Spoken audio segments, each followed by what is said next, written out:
in a city where there is a giant monster who suddenly came and destroyed the city. Everyone there was very scared. They ran for a way out and tried to survive, but there was one young man who was transfixed by the sight of a monster. He felt strange inside himself, and his hands and whole body suddenly ached like they had been struck by lightning. There were purple particles that entered his body. The young man suddenly woke up in a room. The young man woke up from a bad dream. He thought that he had awakened his talent. He felt confused about what he saw in his dream just now. He wondered if it was just a hallucination resulting from the awakening of his talent. 100 years ago, countless space rifts opened above the Earth's surface. A ferocious dimensional beast invaded the planet and threatened the survival of humanity. But energy and dimensions have also awakened human talent. A small number of humans awaken talent and then guide the path of all mankind into the era of talent. The young man was still daydreaming after acquiring a talent of his own. Just then there was a voice from his younger sister, asking if his older brother had awakened his talent. The youth picked up an item that could see the size of one's talent, and he rated his talent, because having such a low-level talent was tantamount to having his life thrown into chaos. His younger sister came into the room and asked if his brother's talent was good. The man was forced to reply that his talent was good, and he would protect his sister in the future. The younger sister was very happy, and she already guessed that he was a great brother. But before his sister left the room, the young man was startled because he saw a blue screen in front of him. Her sister's name is Ye. She doesn't have outstanding talent that hasn't been awakened. The young man was confused. He tried to touch the screen, and at that moment his own status time appeared. And this young man's name is Ye Tian, and also the main character in this story. Suddenly his sister grabbed Ye Tian's hand and left the room. This time something changed in the writing talent Ye Tian. There are words to copy. Seeing that his talent can be copied. Seeing that his talent can imitate the talents of others. Ye Tian knew that he still had hope. After Ye Tian and Ye Yu were in the dining room, they celebrated Ye Tian's awakening. He didn't copy his sister's talent because he still didn't know exactly what this ability was, especially about this. His sister's freezing talent is extremely rare. If their father and mother were still alive, they would be proud of Ye. After that, they left the house. He wanted to test his abilities and himself. Ability is being able to see the abilities of others, the ability of people at a distance of 3 meters. Generally, most people have low-level talent, but at least Thais are willing to copy mid-level talent. Ye Tian still doesn't know if his talent can change after copying someone else's talent. So he decided to go to the 5th base of Linhai Academy. There were certainly many people whose talent would be at the middle level. He didn't mind if he had this talent of copying. He believed he could become stronger than those at the intermediate level. 10 days later at the 5th base in Linhai Academy, at the No. 3 Martial Arts Stadium, with other trainees wanting to become martial arts warriors. Their coach says to start. They should be able to complete body exercises. To pass, they must be able to create a whirlwind in front of the chest. They are trying very hard to pass, but with such low talent it will be very difficult for them. Coach scoffed at the sight of those who were struggling. Coach then pointed to Chen Dong as an example to motivate the other students, so they can work harder and not be lazy. After training, Ye Tian asked his friend Zhang Bao, "Who is Chen Dong?" This Chen Dong was someone who took only half a month to become an apprentice martial disciple. Zhang Bao showing off Chen Dong's autograph. He said that it might be enough to cover his living expenses for a month. While the two of them were walking through a crowded pool with other students mentioning Chen Dong's name, unlike other students who smiled happily when they saw Chen Dong, everyone seemed to be scrambling to ask for autographs from him. Meanwhile, Ye Tian smiled slightly, because this was an opportunity for him to see and imitate Chen Dong's talent. Chen Dong said he wasn't here to take photos. A teacher asked him to motivate other students. Everyone suggested to the Chen Dong at least give them an autograph or shake hands with him. And that was Ye Tian's goal. He had to come to him to copy his talent. Get in touch with people to copy one's talents. When it was his turn, he smiled happily after they shook hands. Ye Tian was happy because he had succeeded in copying Chen Dong's talent. On a night when it rains heavily, Ye Tian is seen sitting alone in a cave to see if his talents can be combined. And Silence has doubts about the effect after copying it, especially dreams. Awakening was very painful, but who cares? Ye Tian chose to combine talents, and sure enough, after pressing yes, he was in extreme pain due to the merging effect. A moment later, the taste then disappeared, and his current talent was already at the intermediate level. Other than to copy someone else's talent, the time he needed to wait. He had to wait another 30 days to be able to copy the talent back, which meant he could copy other talents. He felt that this was extraordinary. Ye Tian tried body exercises, and they worked easily. Ye Tian was more and more convinced of his talent. He could even become an elite martial arts fighter. 1 month later, there was a blue wolf running through the city. Besides that, there was Ye Tian, who walked back to his house carrying a lantern. Because every night people here always carry lanterns when walking around at night. Ye Tian is currently still a martial arts apprentice. Ye Tian was walking alone on the street, and there was also a father who was with his daughter to return home talking about dinner. The two of them passed by Ye Tian and were talking. But suddenly, a mysterious figure pounced on the father, and the figure that pounced on him was the wolf from before. Ye Tian was extremely surprised. The atmosphere on the street turned tense. There's a monster in the middle of town. Moreover, the little girl saw her father being attacked by the wolf and could only cry. The people around immediately ran away. Ye Tian quickly saved the little girl, who was almost attacked by the wolves as well. But Ye Tian was not fast enough to escape from the attacking wolf. Luckily, there was one martial arts warrior who had arrived there and fight the wolf. The tacky man is called Captain Gale Wolf. He said he would handle this silver wolf monster. Meanwhile, Ye Tian went to protect the little girl. The Gale Wolf captain stepped forward and attacked the silver wolf. They both attack each other. Gale Wolf already knows his enemy's speed is indeed very great, but he also brought his partner. Another fellow 3 people appeared who came to try to attack the silver wolf, but their attacks failed to hit the wolf. But they managed to lure him towards the Gale Wolf fast and strong. They managed to give the wolf a powerful attack, but it didn't kill the wolf. The wolf goes into explosion mode. The ground of the wolf's body turned blood red and flew the chains. Those who saw it told the captain of the Gale Wolf the monster wanted to run away. Said Captain Gale Wolf, "Don't worry, he won't be able to go anywhere." He was calm because he took the wound with an arrow. He was waiting for the monster, and when the attack came in, he was about to kill the silver wolf. They also admire the skills of the martial arts fighters they are proud of. Ye Tian was looking at the screen that appeared and also had the talent that a wolf had, by the way. Beginner level speed talent. The talent levels in this story are beginner, low, and weak. And the Gale Wolf captain and his comrades looked confident after defeating the silver wolf, but actually the silver wolf was still alive and trying to escape. Martial warriors prepared to face him again. He saw that there was a chance to be able to copy the silver wolf's speed talent. Ye Tian walked over there and managed to deal a powerful punch to the wolf. Not only that, Ye Tian jumped into the wolf's body and gave another powerful punch. From each punch of each hand is the talent of the silver wolf. Talent was copied, but he seemed to enjoy beating the wolves. And he was stopped by the captain of the Gale Wolf, who said that the monsters were dead.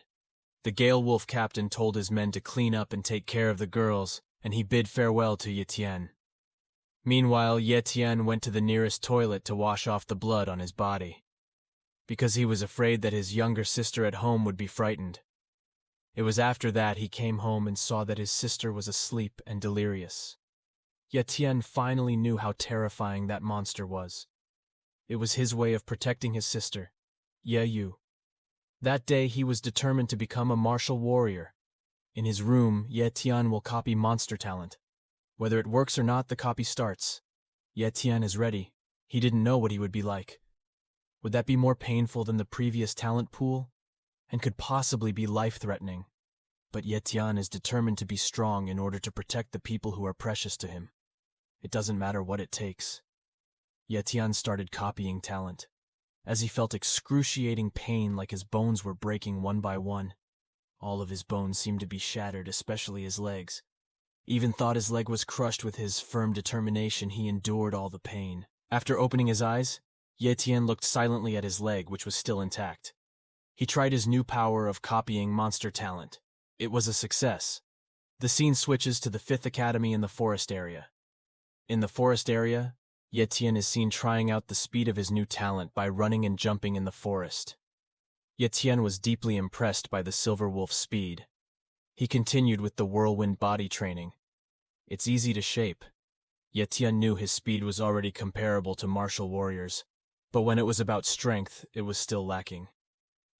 Just then came Zhang Bao, who had looked everywhere for him and could not find him.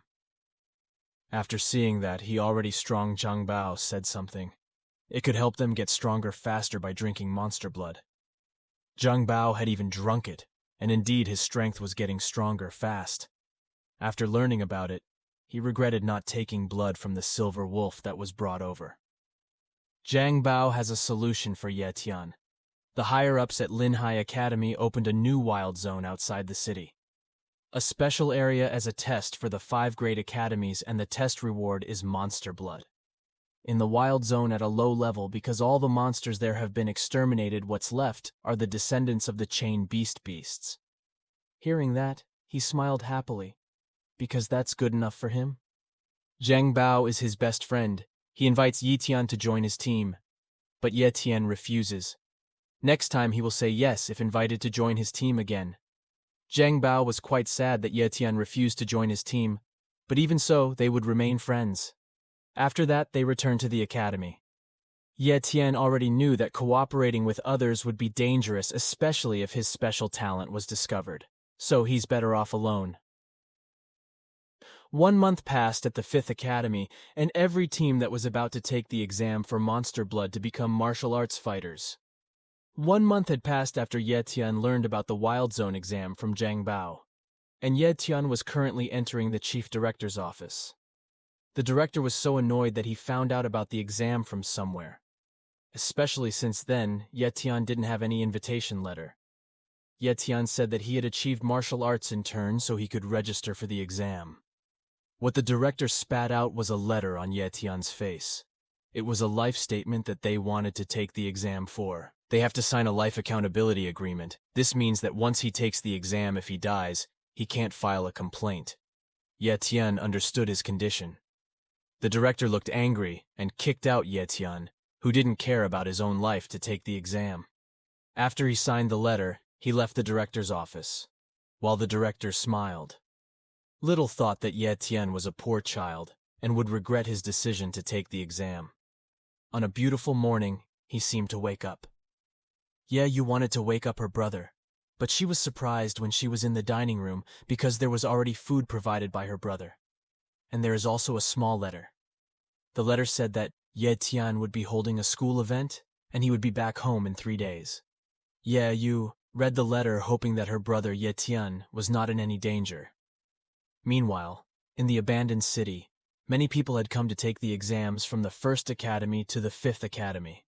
Ye Tian and Zhang Bao attended. Ye Tian was surprised to see how many people were there.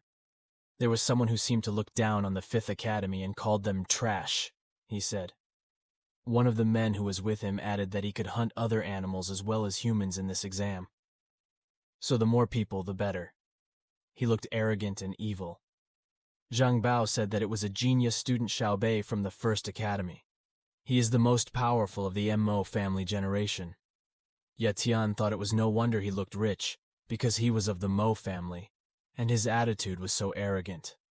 At that time, another person had already taken his sword, and he was walking with his sword open from its scabbard. He walked up to Mo Xiaobei, screaming to beat and challenge him. He seemed to know the person, and had a history of fighting with him many times. Xiaobei taunts that person, and says does he want to lose to him again. Ye Tian asked who the person who challenged Xiaobei was. That person was called Li Yuning, a genius swordsman from the 2nd Academy.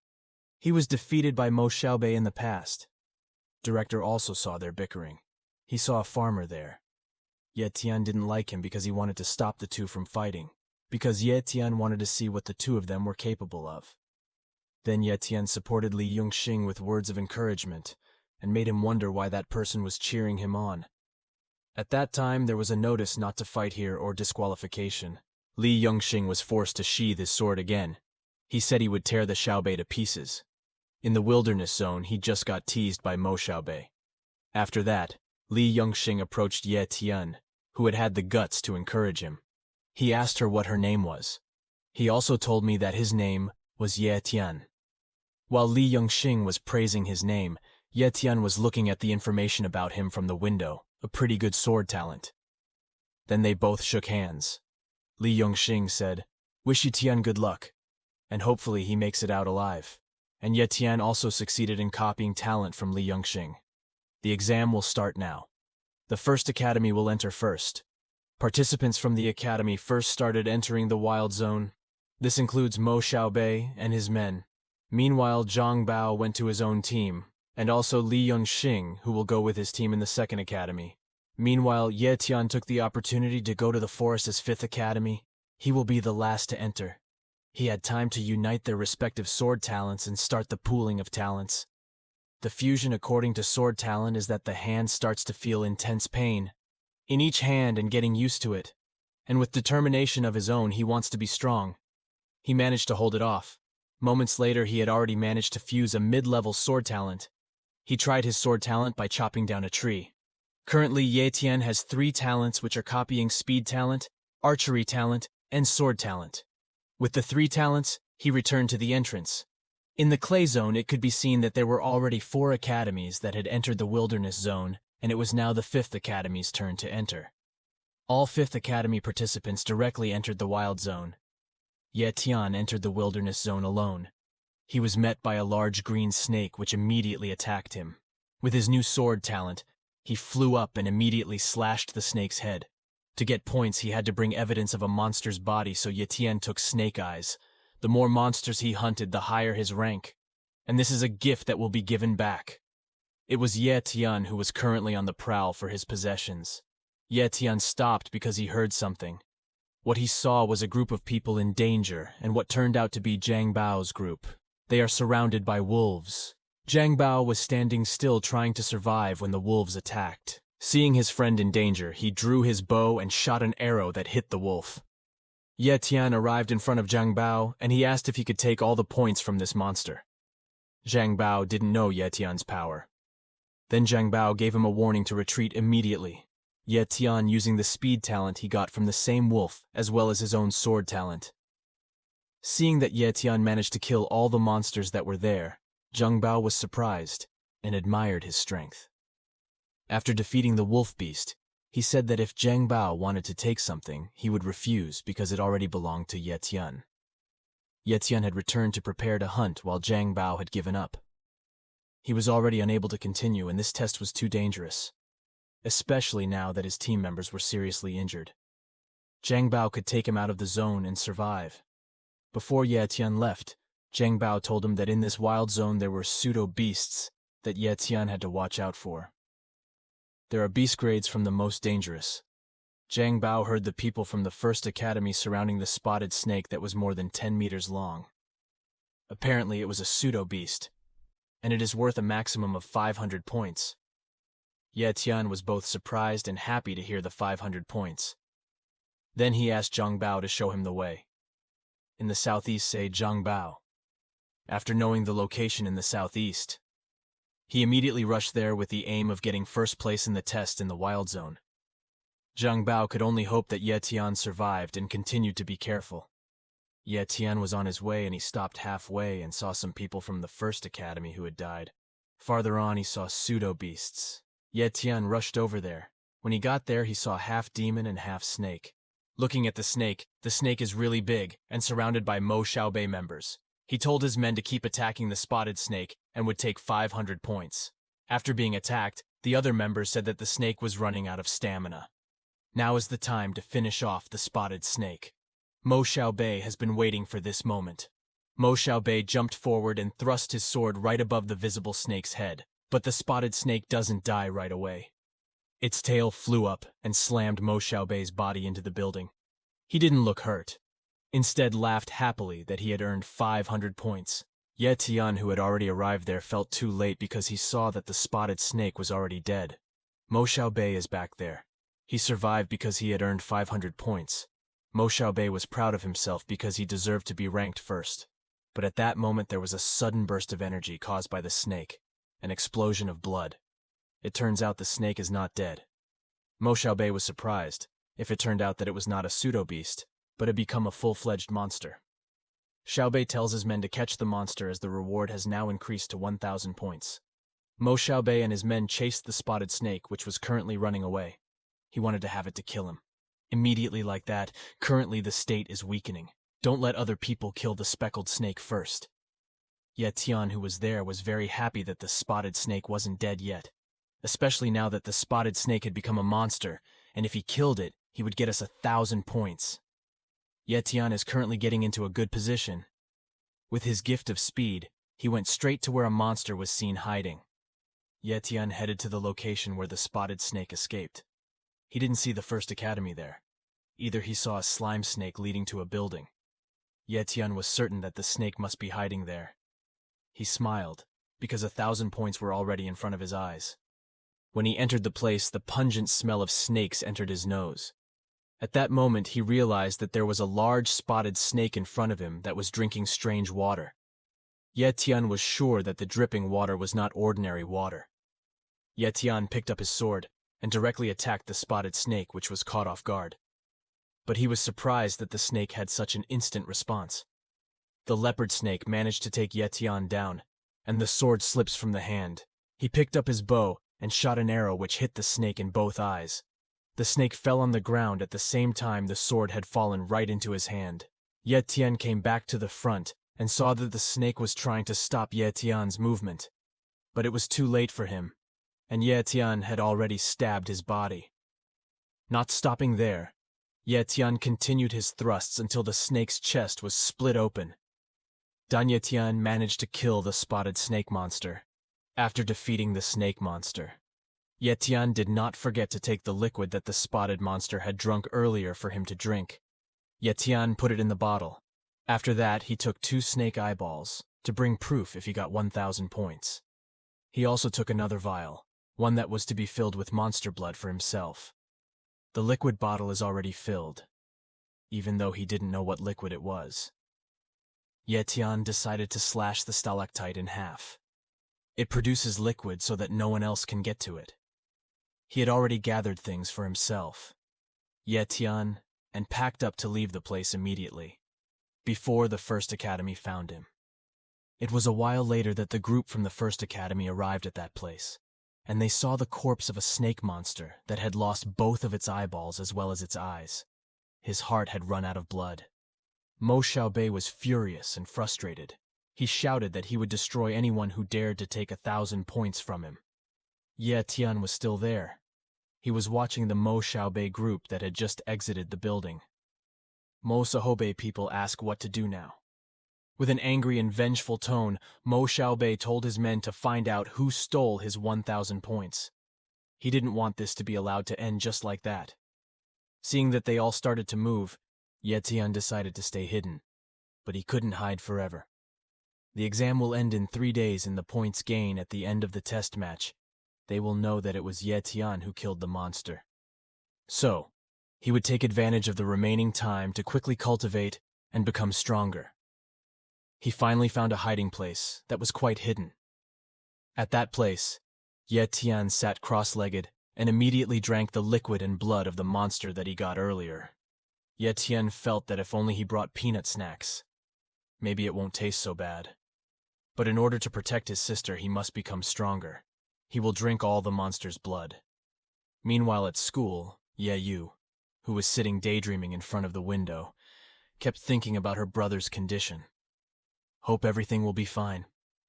Returning to Ye Tian after drinking 1 bottle of monster blood, Ye Tian's cultivation speed was 4 times faster. He already understood why monster blood was so favored by others. By the way, the bag still had a lot of monster blood in it, and that was what he would be using for the next 3 days. 3 days later, the Wild Zone exam was over. There were already many participants who returned to camp to assess their game, including Li Yongxing, who said he scored 195 points as quite high compared to the others.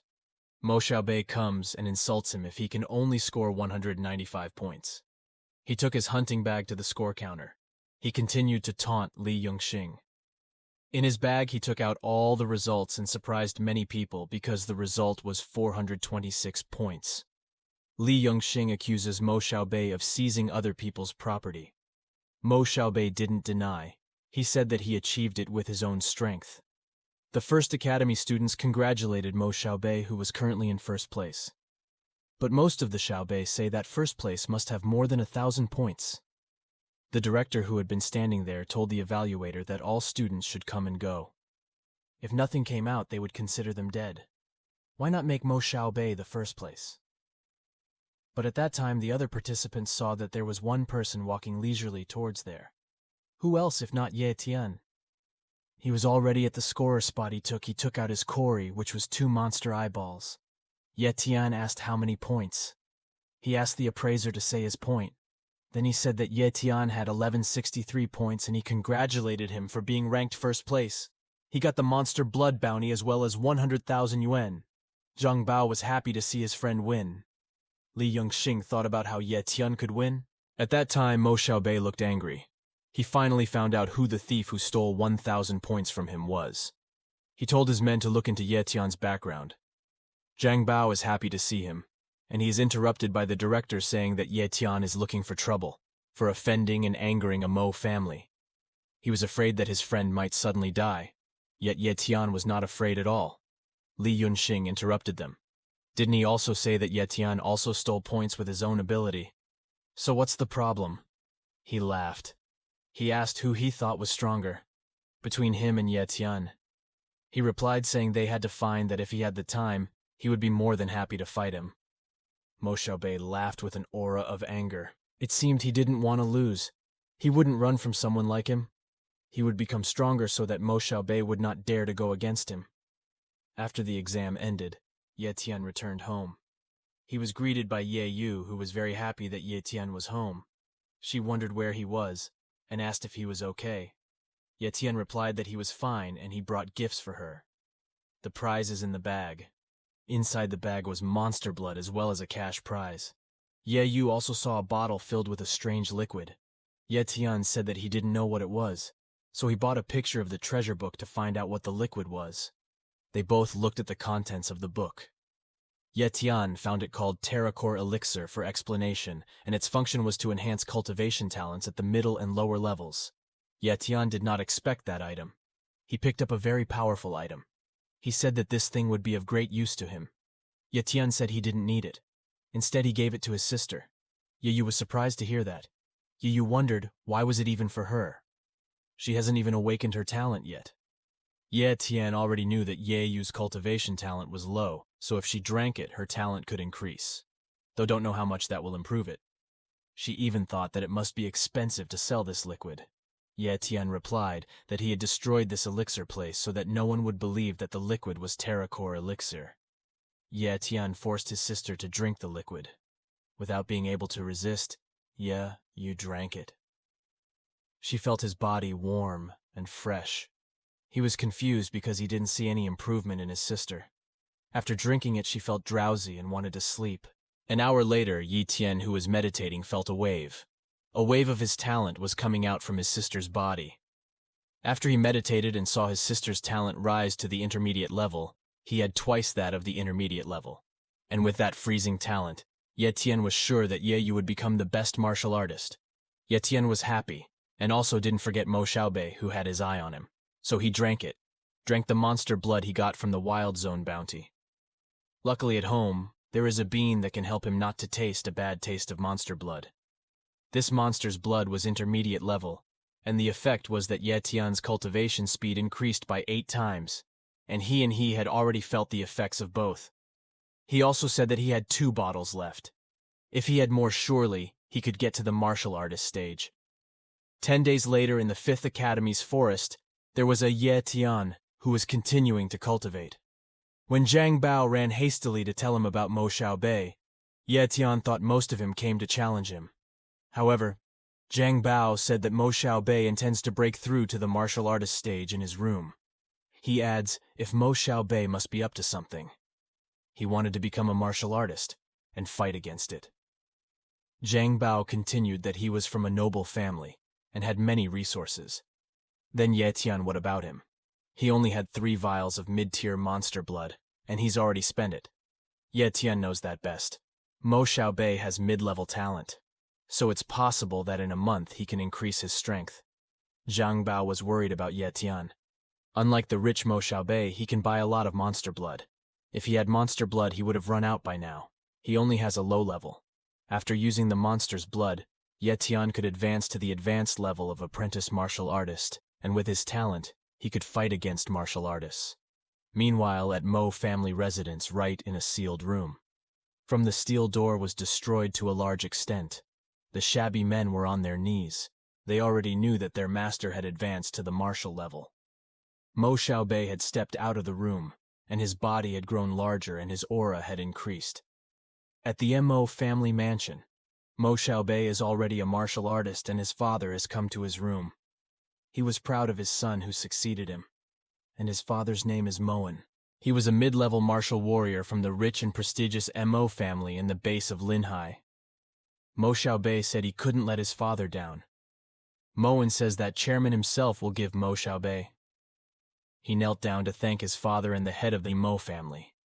Seeing his father going out, Mo Xiaobei asked his men if the task he gave him was completed. His job is to investigate Ye Tian. He said Ye Tian was an orphan he could handle at any cost. Knowing Ye Tian was an orphan, Mo Xiaobei even called him trash. Even though he was backed by a big organization because he dared to look for most of the family. He told his men to kill Ye Tian immediately. His men said it would be difficult as they were nowhere near a wild zone. Mo Xiaobei's intention is to find hitmen without taking their surname so he can't be traced. His subordinates still gave reasons because Ye Tian was just an ordinary child.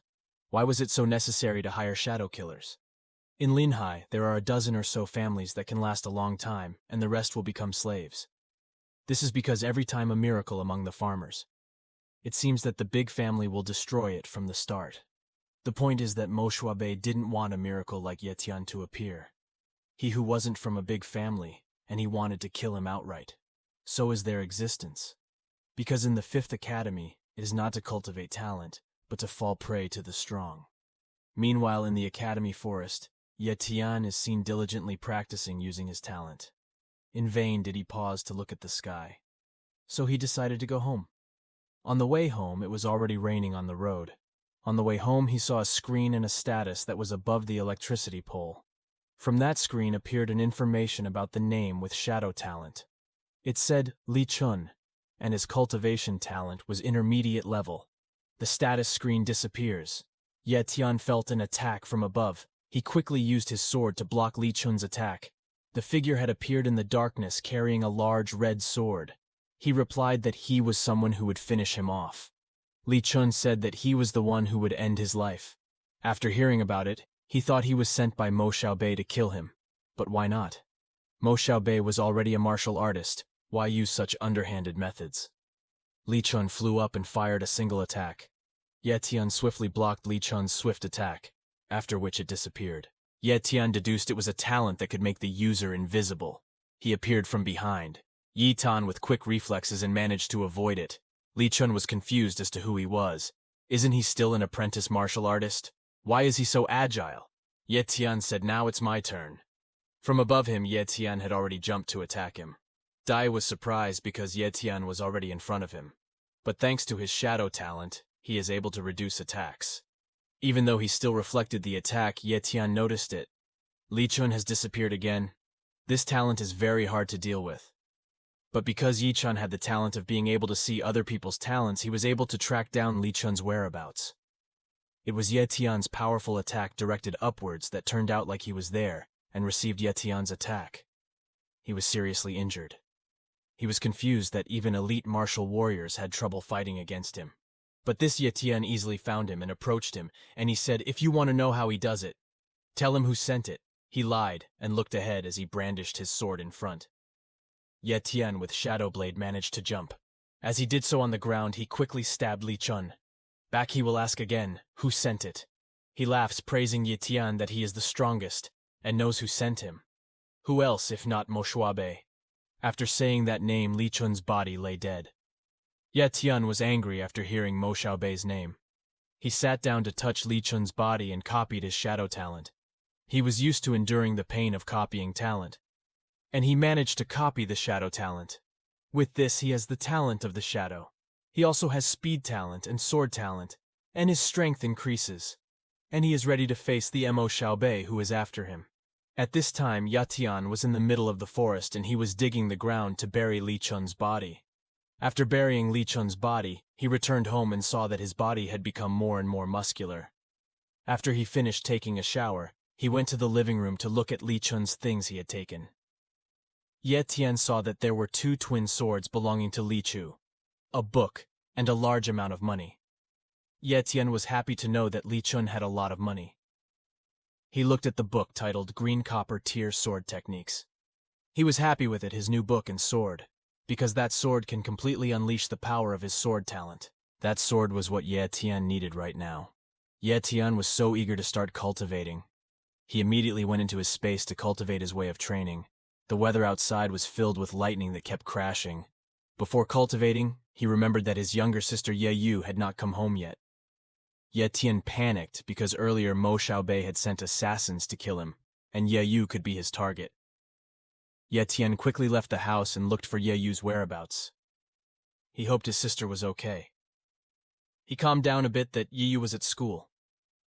Since this was a normal school, it would be hard to kill in an ordinary school environment. While looking for his sister, a voice behind him told him not to move. Ye Tian quickly went behind the person and said the same thing, but it turned out to be Ye Yu, who looked healthy, and was happy to see her brother picking him up. Ye Tian is relieved and asks why Ye Yu came home so late. It turns out that Ye Yu has a picket schedule today. After that, Ye Tian was invited by Ye Yu to go home together. Ye Tian also realized that there was a black car. It stopped around there, and inside was Mo Xiaobei, who seemed to be watching and wondering why Ye Tian was still alive. When they got home, Ye Yu invited her brother to eat immediately, but Ye Tian kept looking outside the house and saw a car watching them. And this time around their house, and it went on for 3 days straight. Ye Tian is watching over his sister, and the stalker is also there to watch over his sister. Seeing the car was watching his sister, Ye Tian decided to follow him. He arrives at the construction site. He also saw Mo Xiaobei and a man enter the building. Inside the building, we see that Mo Xiaobei is beating up a man who apparently hasn't been able to pay off his debts. He explained that his money was worth it, and along with it, he kept begging to be given time to get the money. Just then, the male servant from Mo Xiaobei entered the room. Mo Xiaobei inquired about the shadow assassin's news. The answer is no news, and shadow killers can't be contacted. His men will ask someone else to do it to contact him again. Ye Tian, in his hiding place, who was watching them, already suspected that the mastermind behind all this was Mo Xiaobei. Mo Xiaobei was already angry from the start, and plus there was no news of the shadow assassin being made. He was even angrier. He kicked the person who owed him money, on and on until he died. He foolishly ordered that person to be thrown away. He also asked what method she would use to kill him. His men say he originally wanted to leave it to someone else, but now he will do it himself. He tried to call Master to come down, but suddenly Mo Xiaobei directly punched him in the stomach, simply because his men were incompetent. While Ye Tian was upstairs, he came out from his hiding place. He took out the ancient weapon he took from Li Chun. Ye Tian jumped, and with just one quick move he managed to slash Mo Xiaobei's head apart from his body. Seeing their young master die so easily, they searched for who killed him, and just then, each hand appeared with 2 swords in hand. Almost all of Mo Xiaobei's men think it's the shadow assassin Li Chun. But finally, he knew it was Ye Tian. They were confused as to why Ye Tian had shadow talent. Ye Tian smiled. He took a deep breath, as a sign that he didn't want to hear the chatter coming from that person's mouth. Ye Tian first slashed at them, and their bodies were slashed to death by him. Another man had already run away. He shouldn't have wiped the blood off his body. The sword with the handkerchief he also took from Li Chun. The handkerchief was stained with blood, and there was a dark word written on it. Ye Tian said to each of them, if he wasn't a cattle, he would just let someone kill him. It was their own fault for choosing the wrong target to provoke. After killing them all, Ye Tian left the place. An hour later, at the same place, when Moen arrived very angry to see that his favorite child was dead. One of the people there finds a handkerchief left behind, thinking Mo Xiaobei was killed by a shadow assassin. At that time, Elder Mo arrived with his full name, Raja Mojong. He is a martial arts veteran. Elder Mo came over with a tense aura. Moen crept closer to say that his son died. It was a horrible death. He explained that with most of the power that Mo Xiaobei had, it turned out to have a very tragic end.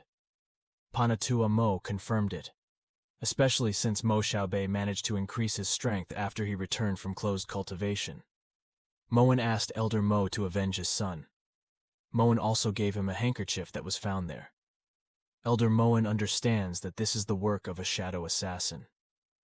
Elder Mo looked at the handkerchief in the moonlight and he saw the steel fang symbol. In the previous story, Ye Tian killed Mo Xiaobei, and he accidentally left the handkerchief there. Elder Mo found the handkerchief, and he saw that the handkerchief was from the shadow assassin from the Iron Fang base. The next day at the academy, the students had heard about all the latest news, including Mo Xiaobei's death. Zhang Bao and Ye Tian were seen chatting while walking around. Zhang Bao said that if it was true that the base of the Iron Fang was stronger than their Linhai base, the elders of the Mo family suspect that the families in the Linhai base are secretly colluding with the Iron Fang base.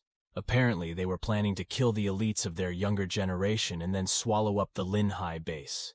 Zhang Bao even knew that Mo Xiaobei had been killed by someone after he broke through to the martial warrior realm.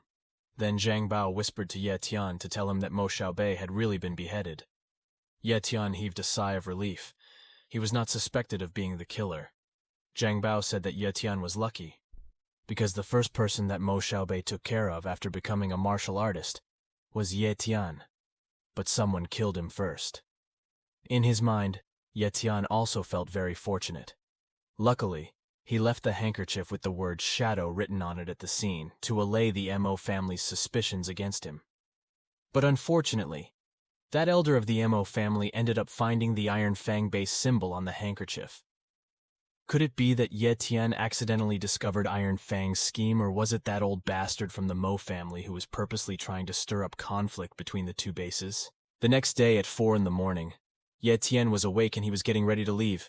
At the door, Ye Yu, who had woken up, asked her older brother where he was going so early in the morning.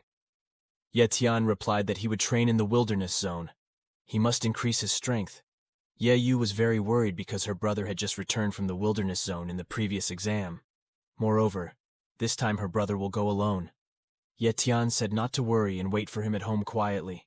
Then Ye Yu ran after her brother, who was going to give him a hug, and said to hurry back. Ye Tian had arrived in a wild zone with barren terrain. Ye Tian found a utopia where, according to rumors, there are high-level monsters in that area. But with Ye Tian's current strength, he could only hunt outside and hunt monsters at lower levels. Ye Tian couldn't wait to become a martial warrior. Suddenly, he felt an earthquake. But this is not an ordinary earthquake because there are monsters fighting. The ox monster was punching a huge snake. Ye Tian looked at the information on the screen about the monster's information. It was a weak-level armored bull beast with low-level defensive talent. But he realized that the ox was staring at him. The ox ran towards where Ye Tian was standing.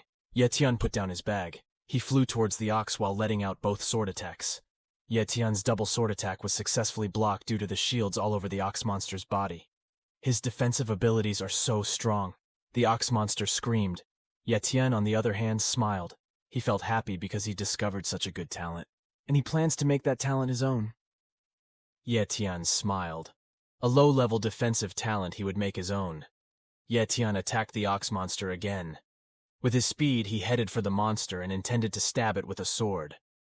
Every time he had attacked the monster, his attacks had been blocked and had not even penetrated the ox monster's defenses. Even if his talent is low, but his shield is so strong. One of his ancient swords was destroyed. It was Ye Tian who lacked the focus to see a powerful punch, and he threw away his sword. That monster really had an extremely strong and long-lasting talent. But it's a pity that the cooldown for copying this talent is still 16 days. He should already know about his strength, but he knew that he could win if he could find the ox's weakest opening, and destroy its defenses, and attack it silently. Ye Tian used the shadow talent to avoid being noticed by the oxen. Ye Tian continuously attacked the ox's defenses to find its weakness. Even though it was being attacked, the ox monster was continuously unaware of where Ye Tian was. When Ye Tian had gone down, he was confused about where the ox was really weak, until he found that there was one spot on the shield that was very thin. It's right in his ass. Without waiting for a long time, Ye Tian went to his lower body and sadistically stabbed the ox's buttocks, so that the ox dies a sad death. Looks like his guess was right. After winning, and he took a lot of monster blood. Ye Tian also took the ox skin, which would definitely be very valuable. He also removed the eye and testicle. No, Ye Tian even took all the body parts of the ox beast that he thought were valuable. Ye Tian had already packed up and looked for a place to cultivate. Ye Tian had already found a good spot in the cave. He sat down and was ready to use the monster blood he had. He also brought peanuts to reduce the bad taste of monster blood. Ye Tian drank it too. And 20 days later, Ye Tian had finished cultivating. His hair had long grown long and his energy amplified. There was a burst of energy, which was a sign that Ye Tian had entered the realm of martial artists. Elsewhere there were 2 women who saw a burst of energy from Ye Tian. They did not expect that there would be someone breaking through to the martial warrior realm in such a barren place. A black-haired woman said it was very interesting. On his clothes was a flower symbol with the words, Martial Pavilion. Back to Ye Tian, who has felt his power. Now he was already in the martial warrior realm. He had already consumed the blood of monsters and had 20 days cool down of his copying skill. Ye Tian came out of the cave to copy the defensive talent possessed by the armored bull beast. Ye Tian touched the bones of the ox monster to start the talent copying. However, a notification appears on the screen if the copying process fails. It is said that this target is incomplete and copying cannot be done naturally. The ox monster was already bone in many places, and its body had been dismembered by Ye Tian so that it was even less complete. If he had known, Ye Tian would definitely not have cut into the body of the armored ox. The 2 women were also still there looking at Ye Tian. The blonde woman was confused whether Ye Tian was the one who killed the ox monster. The other woman in armor said that the man had just broken through to the martial artist realm, and the monster had died a long time ago. In which case did that person kill him? But as a martial apprentice, Ye Tian dared to wander around this mountain. He's quite brave. While seeing what Ye Tian was doing, they were shocked when they saw Ye Tian sunbathing and took off his clothes because Ye Tian wanted to swim in the lake. The 2 girls were embarrassed and quickly left the place, while Ye Tian jumped into the lake to clean his body. Before returning home, Ye Tian headed to the martial arts market at Linhai Base. He stopped at the biggest shop in the market. Ye Tian decided to enter the place while walking towards there. He had crossed paths with the previous 2 ladies. Ye Tian was very surprised, and when he turned, he saw that the woman's face was very similar to Ye Yu. Ye Tian even accidentally called that woman Ye Yu. The 2 of them were very confused as to why Ye Tian called the black-haired girl Ye Yu. Then Ye Tian looked away and thought that his sister couldn't be in a place like this. Then Ye Tian looked at the woman's status window. Her name is Yue Ling with high-level cultivation talent. She has intermediate-level sword skills and low-rate speed. That is real genius. Then the blonde woman beside her shouted at Ye Tian. How dare Ye Tian call Yue Ling sister, and say that Ye Tian is a beggar? Yue Ling stopped the blonde-haired woman and called her name, Xiao Yu, and she whispered to apologize to the man. Then Xiao Yu suddenly apologized to Ye Tian for being presumptuous earlier. He apologized. Ye Tian was led by Xiao Yu to sell his stock. He said that Yue Ling was the manager of the martial pavilion, and to apologize they would pay double whatever Ye Tian would sell. Ye Tian was dragged in. He was shocked that they would pay double for all the items, and the goods had been brought by him. The marshal's pavilion said that the goods were of the highest quality, and there was a woman giving him a drink. Ye Tian got 40,000 yuan. He was very surprised at the price he had. He received a card with the money in it. Xiao Yu said that Ye Tian could buy things here and would get 50% off. Ye Tian was very happy, so he wouldn't hesitate. He also saw what was for sale. All items are very expensive and high quality. It's no wonder that noble families monopolize the cultivation association. Ye Tian had already chosen what he would buy. 1 practice manual, 1 monster dictionary, 3 bottles of mid-level monster blood, and a bottle of healing potions. Xiao Yu had already prepared all the items he was going to buy, and so of them the price was already 78,000 yuan discounted and rounded up to just 70,000 yuan. Ye Tian already paid for it after that. Ye Tian prepared to leave. But he was still pondering what reason the martial arts pavilion could give him so many benefits like this. Obviously it wasn't because Ye Tian was mistaken for a beggar. Then, after all was done, Ye Tian would leave, but he was prevented from leaving. Xiao Yu said that the store manager wanted to meet him. Ye Tian smiled. He said, "Please show him the way." Ye Tian had already arrived in the upper room. Yue Ling greeted him. There is a resemblance between Yue Ling and his sister Ye Yu. Yue Ling introduced herself. He's from Mohai Base. The two shook hands and were introduced. And Ye Tian managed to copy Yue Ling's talent. After introducing themselves, they sat down. Yue Ling said that those who can come on the second floor are VIP. Ye Tian said, if he is just an ordinary person, then why is he called a VIP customer? Ye Tian has no relation with any big family and nobility. But why did Yue Ling personally invite Ye Tian? Yue Ling also invited Ye Tian to join the martial hall. Yue Ling invited him while showing a cross-shaped pendant with all the martial crests in the center. Hearing that while imagining the face of his sister who would ask him to join them. They are very similar except that Ye Yu is more cheerful and smiles. He wouldn't be able to refuse if it came directly from his sister. He asked why it had to be him. And besides that, Ye Tian is still a rookie warrior. They are not short of talented people, but they always need talented people. Ye Tian expected a reasonable answer. Ye Tian also praised Yue Ling, who had great thoughts, and if her sister Yi Yu would not say such words. Seeing that Ye Tian was still hesitating, he tried to persuade him. So did Yue Ling, who asked why he was silent and hesitated. This was indeed a good opportunity, but if Ye Tian joined, he would be bound by them. Especially if they know what they are capable of. If only he might die. Ye Tian is not sure. Looking at the example of the Iron Fang invasion, rumors it would become chaotic and fight with each other. Finally, Ye Tian has a quiet life. He didn't want to be like them or serve people like them. Yue Ling asked if he had any doubts. Then he said that Ye Tian didn't need to answer now. He is a patient person. Ye Tian had already left the martial pavilion. He was thinking martial arts was a talent. When people first get talent, do they still remember their assignment? Isn't it their duty to protect the society, but why are they scaring the others instead? Ye Tian wasn't strong enough. He knew he still didn't stand tall enough. He had to get stronger to stand on a higher place. After 20 days of training in the wild zone, Ye Tian finally returned home. Ye Yu is happy that her brother is home. She immediately hugged her brother and saw the change in Ye Tian's body, which was getting fitter. Then Ye Tian said that now he is a warrior. Ye Yu was shocked. She was very happy to hear that now in the Ye family finally had a warrior. He said if the ancestors would be happy, this was great news. Then Ye Tian said that his younger sister was stupid, and said that he had to wait until his younger sister's talent awakened. Because Yi Yu will definitely become a warrior. Ye Tian will also look for treasures to help improve his abilities. Ye Yu saw that her brother's hair was very messy. He took a pair of scissors and was about to cut his bum-like hair. She started cutting her brother's hair. While Ye Yu is cutting his hair, Ye Tian is lost in his past. After both parents died, only she helps him cut his hair. In the past, Ye Tian looked injured after a fight. His right cheek was injured as well as wounds on his back and head. Seeing her brother hurt like that made Ye Yu cry. His sister was very worried about him, and asked why they didn't go to the hospital. Ye Tian wanted his sister to cut his hair to cover the wound on the back of his head. While crying, Ye Yu said that she wanted her brother to have the ability of Turritopsis nutricula.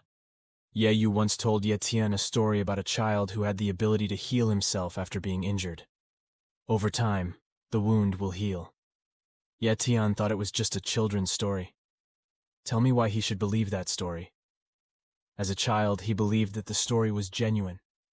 Afterwards, she was immersed in Ye Tian's past and immediately remembered about Turritopsis nutricula, Ye Tian Ran. Ye Yu was angry because he had not finished cutting his brother's hair. Ye Tian took the treasure book. He searched about the monster.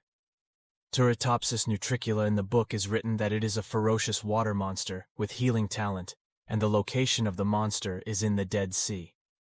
Ye Tian, who already has the talent of copying, wants that talent, because with his healing talent, he would get hurt so his little sister wouldn't have to worry about him anymore. Ye Yu approached her brother, who was talking to himself, and saw her brother reading about Turritopsis nutriculate. Ye Yu thought it was just a children's story and couldn't be true. But Ye Tian is sure that the story is true. After that, Ye Yu will cut his hair like before. Ye Tian wanted to do several stages of training at the novice warrior level. Ye Tian can fortify skin at mid-martial warrior stage. He could fortify muscles, and in the late martial warrior stage, he could fortify bones. Ye Tian was devout prepared to cultivate in a chronic way. Ye Tian's cultivation talent was already at the top level. Moreover, to help him cultivate faster, he drank monster blood. His speed tripled, and he had to wait another 30 days for his copying talent. Ye Tian would focus on improving his cultivation at home before he would acquire the Turritopsis nutriculus healing talent. Meanwhile, at the martial pavilion, Ye Tian was on his way there. He was greeted by Xiao Yu, who was completely amazed to see the change in Ye Tian. He now looks handsome. He went there after 30 days of cultivation practice. Ye Tian wasn't there to meet Yue Ling. He wants to buy something. Ye Tian wants to buy a map of the Dead Sea. Luckily, the martial pavilion had one for him. Xiao Yu took out a map and gave it to Ye Tian. One map cost 10,000 yuan. After getting it, Ye Tian hurriedly left. Xiao Yu had heard from his lady that many wild beasts lived there. It was rare for a warrior to come out alive, and he hopes nothing bad happens to him. Ye Tian headed straight to the Dead Sea, and at this time he had arrived there. This place is very terrible. The building was destroyed and uninhabited. While looking at the area, Ye Tian was shocked by the appearance of a wild beast appearing out of nowhere. Ye Tian used shadow talent to observe this situation. From far away, a mysterious whirlpool appeared. There is a ball in which there are two people in it. There was an old man wearing an umbrella, and Yue Ling carrying a treasure box in his hand. At that time, a gigantic monster appeared ready to devour both of them. Fortunately, the two managed to avoid being eaten alive from the monster's attack. It was a top-tier beast shaped like a water dragon, and Ye Tian was surprised to see the appearance of the top-level beast. The parents pushed Yue Ling away and would restrain the beast when Yue Ling went away. Yue Ling was forced to run away from the man because another beast appeared that looked like a crocodile. Ye Tian saw him and wanted to go there and save Yue Ling. Yue Ling managed to avoid it. She used a secret art skill, and a pink aura emitting cherry blossoms appeared on her forehead. He also took out a sword and his hair turned pink. Yue Ling quickly climbed on top of the crocodile and slashed its body. Ye Tian, looking at the sight, became so amazed by the secret art that he had no idea what it actually was. It was Ye Tian who originally wanted to help, but he was too stupid. Yue Ling really hunted crocodiles a lot. Crocodiles appeared, but it was useless. Yue Ling was able to quickly cut their bodies with great ease. Yue Ling was already at the peak of an elite warrior, especially now that Yue Ling was using her secret arts and her strength had risen to the level of a great warrior. Meanwhile, the old man who was with Yue Ling could not avoid being attacked by the water dragon that was holding him back. He told Yue Ling to leave him because the object Yue Ling was carrying was more important than what he had previously said. Yue Ling brought more than 10 people, and all of them died underwater. Yue Ling shouted as she was forced to flee away. His friend is behind. Ye Tian was curious about what kind of treasure Yue Ling had brought. He was told that the 10 people Yue Ling had sacrificed were gone. He couldn't move anymore and fell. Ye Tian was already in front of him taking the box. Yue Ling thought the box would be stolen by Ye Tian. Ye Tian said he didn't mean that he saw many crocodiles approaching them. He lifted Yue Ling's body and looked for a cave to hide in each remaining hand, once he got Yue Ling's approval. After that, he managed to make Yue Ling run away. He stared at Yue Ling silently. He realized he really didn't expect it. Yue Ling's face was very similar to her sister's. The difference is that there is a mole under Yue Ling's eye. Ye Tian, to check if the mole is real or fake, he rubbed it and it turned out to be his real mole. Several hours later, Ye Tian didn't see Yue Ling about to wake up, but a few moments later, Yue Ling finally woke up. She looked at Ye Tian and thanked Ye Tian. In her heart, she was amazed to see him. Ye Tian, who dared to come here alone. He is very confident. Yue Ling had to take him to join the martial pavilion. Yue Ling took out the crystal, which showed a bright color, and gave Ye Tian a glare of surprise. The crystal is called a stone of light that can store light within. Ye Tian was surprised again when Yue Ling took the bottle from her hand, said she would explain to Ye Tian after she drank it and to recover her body.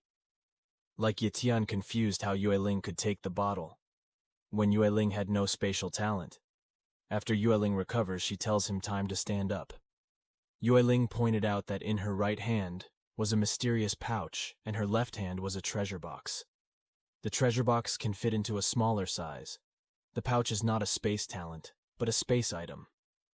Yueling did not forget to persuade Ye Tian to join the martial pavilion and promised to teach him, but Ye Tian refused. Yueling was very annoyed. It was Ye Tian who rejected him twice.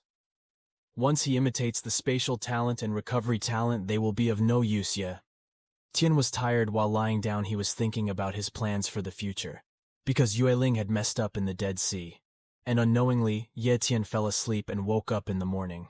He didn't see Yueling lying there. All he saw was a red box in which were intermediate energy, forging techniques, and there were also 10 monster blood and 10 gold cards with a value of 1 million yuan. Was that a sign of gratitude, or did he purposely leave it there? The important thing is that everything is enough for Ye Tian. Without waiting for anything else, he drank the blood of monsters. He changed his plans. He had entered the world of elite warriors and would then seek out Turritopsis nutricula. 4 months later, Ye Tian continued cultivating without stopping until his hair grew back long, and finally, Ye Tian had become an elite warrior. Ye Tian felt that his body was getting stronger and bigger. And now it's time to pack up. And now it's time to hunt for the Turritopsis nutricula. On the way, Ye Tian also saw there were the graves of 11 people. That grave must have been made by Yueling.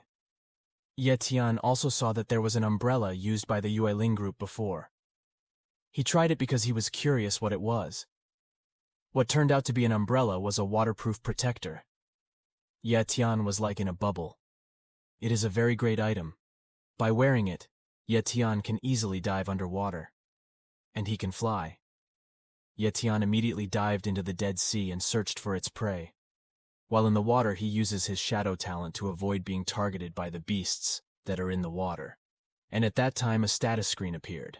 A monster of the tiger octopus type, with mid-level hereditary talent. It turned out to be the same beast that attacked Yueling and his group. That's a good thing. That Ye Tian used shadow talent, otherwise he would be seen and eaten by him. Ye Tian dived even deeper into the deepest part of the Dead Sea. When he got to the deepest part, he looked for the existence of Turritopsis nutricula, until he was surprised there was a tentacle that attacked him. Ye Tian looked at the information on the screen. It was Turritopsis nutricula with top-grade healing talent. Ye Tian took out his sword and attacked the jellyfish and cut off one tentacle. But with his top-level healing talent, his body instantly recovered. The moment another attack hit him that hit the body directly, he managed to copy the healing talent. But as a result, Ye Tian was pressed. It was then that a poison attack hit his hand. The umbrella also couldn't be used anymore. Ye Tian was shocked. The number of status screens that appear. That's all Turritopsis nutricula. Ye Tian thought that there was only one beast, but it turned out that they came in groups. Ye Tian managed to copy his talent. Now it's time for him to escape. Ye Tian managed to reach the surface of the water, but the monsters kept attacking and didn't give up. Ye Tian jumped into the sky, and with his talent of speed, he managed to escape. He heaved a sigh of relief that he had managed to escape and even copied a top-tier healing talent. Then Ye Tian immediately combined his talents. Ye Tian's body experienced pain because he copied talent too many times. His body had finally gotten used to enduring the pain. Ye Tian succeeded in copying the healing talent. At present, Ye Tian has cultivation talent, beginner-level speed talent, mid-level sword talent, beginner-level dark shadow talent, and high-level recovery talent. Ye Tian tries his new talent. The wound on his hand that was previously poisoned instantly healed. Ye Tian also tried punching the wall continuously and without getting any injuries. But Ye Tian knew all these talents he copied were support talents. If he wanted to fight stronger foes, he had to copy the attack-type talent. Ye Tian is back. He sat looking in a book about animals while getting his hair trimmed by Ye Yu. In the book, there is one animal. He was attracted to the divine power ant, a low-level beast known for their strength. They often appear in groups. If they attacked in large numbers, even great warriors would not be able to survive. That will be his next choice. Ye Tian headed to the martial pavilion. There he meets Xiao Yu, saying that he needs the divine power ant's intact corpse.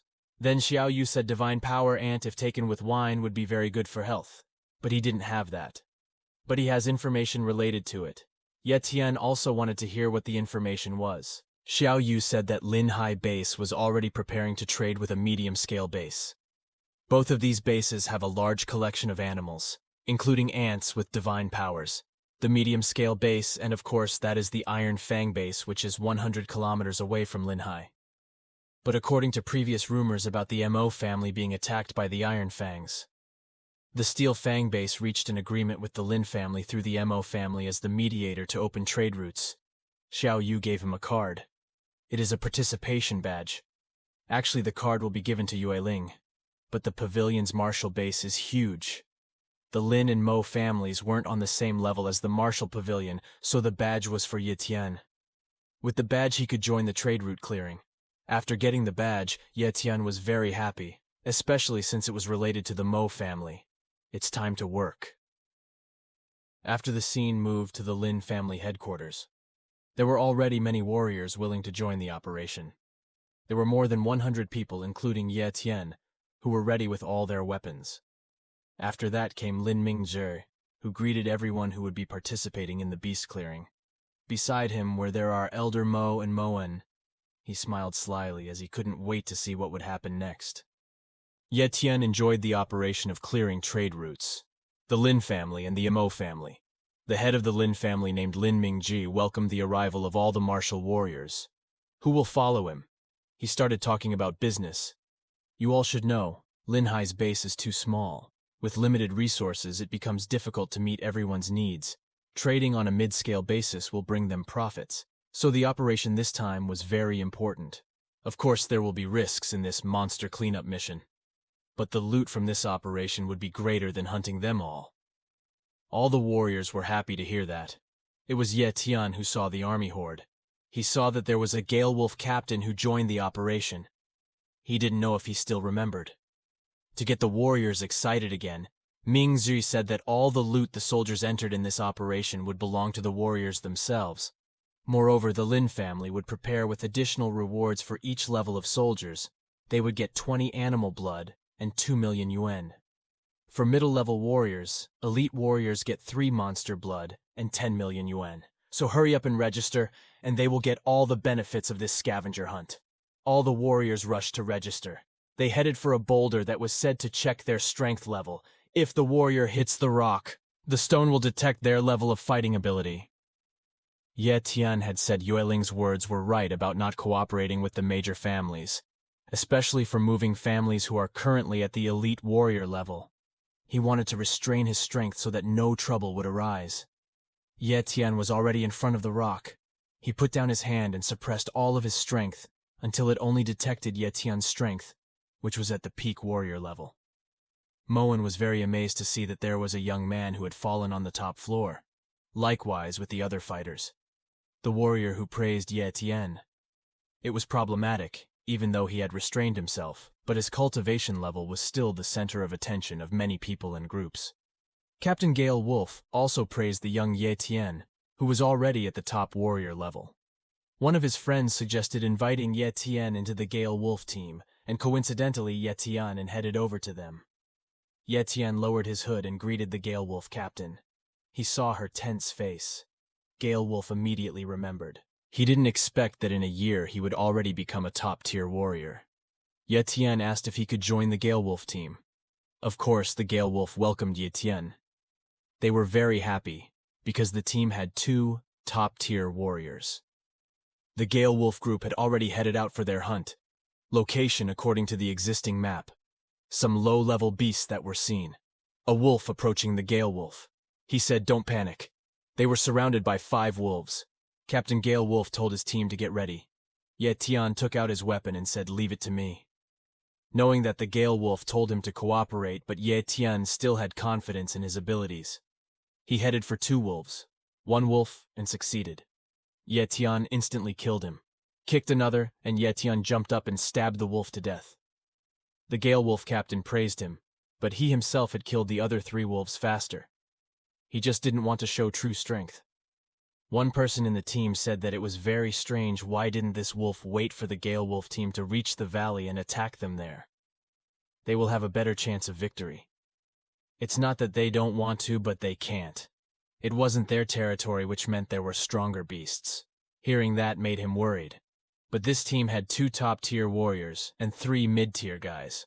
Moreover, the Gale Wolf was given a communication device from the Lin family.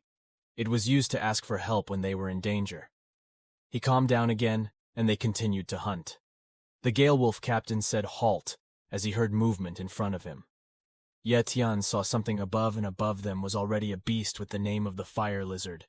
His fire talent is top-tier fire talent. He instantly shot a huge fireball at them. Luckily, they quickly dodged the fire. Lizard had already dismounted and was facing the Gale Wolf team confidently.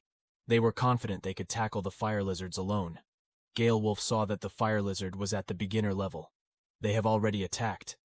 Ye Tian was a little worried, but the Gale Wolf said it was an entry-level beast, so don't worry. And it was true that the 3 of them managed to win against the Fire Lizards.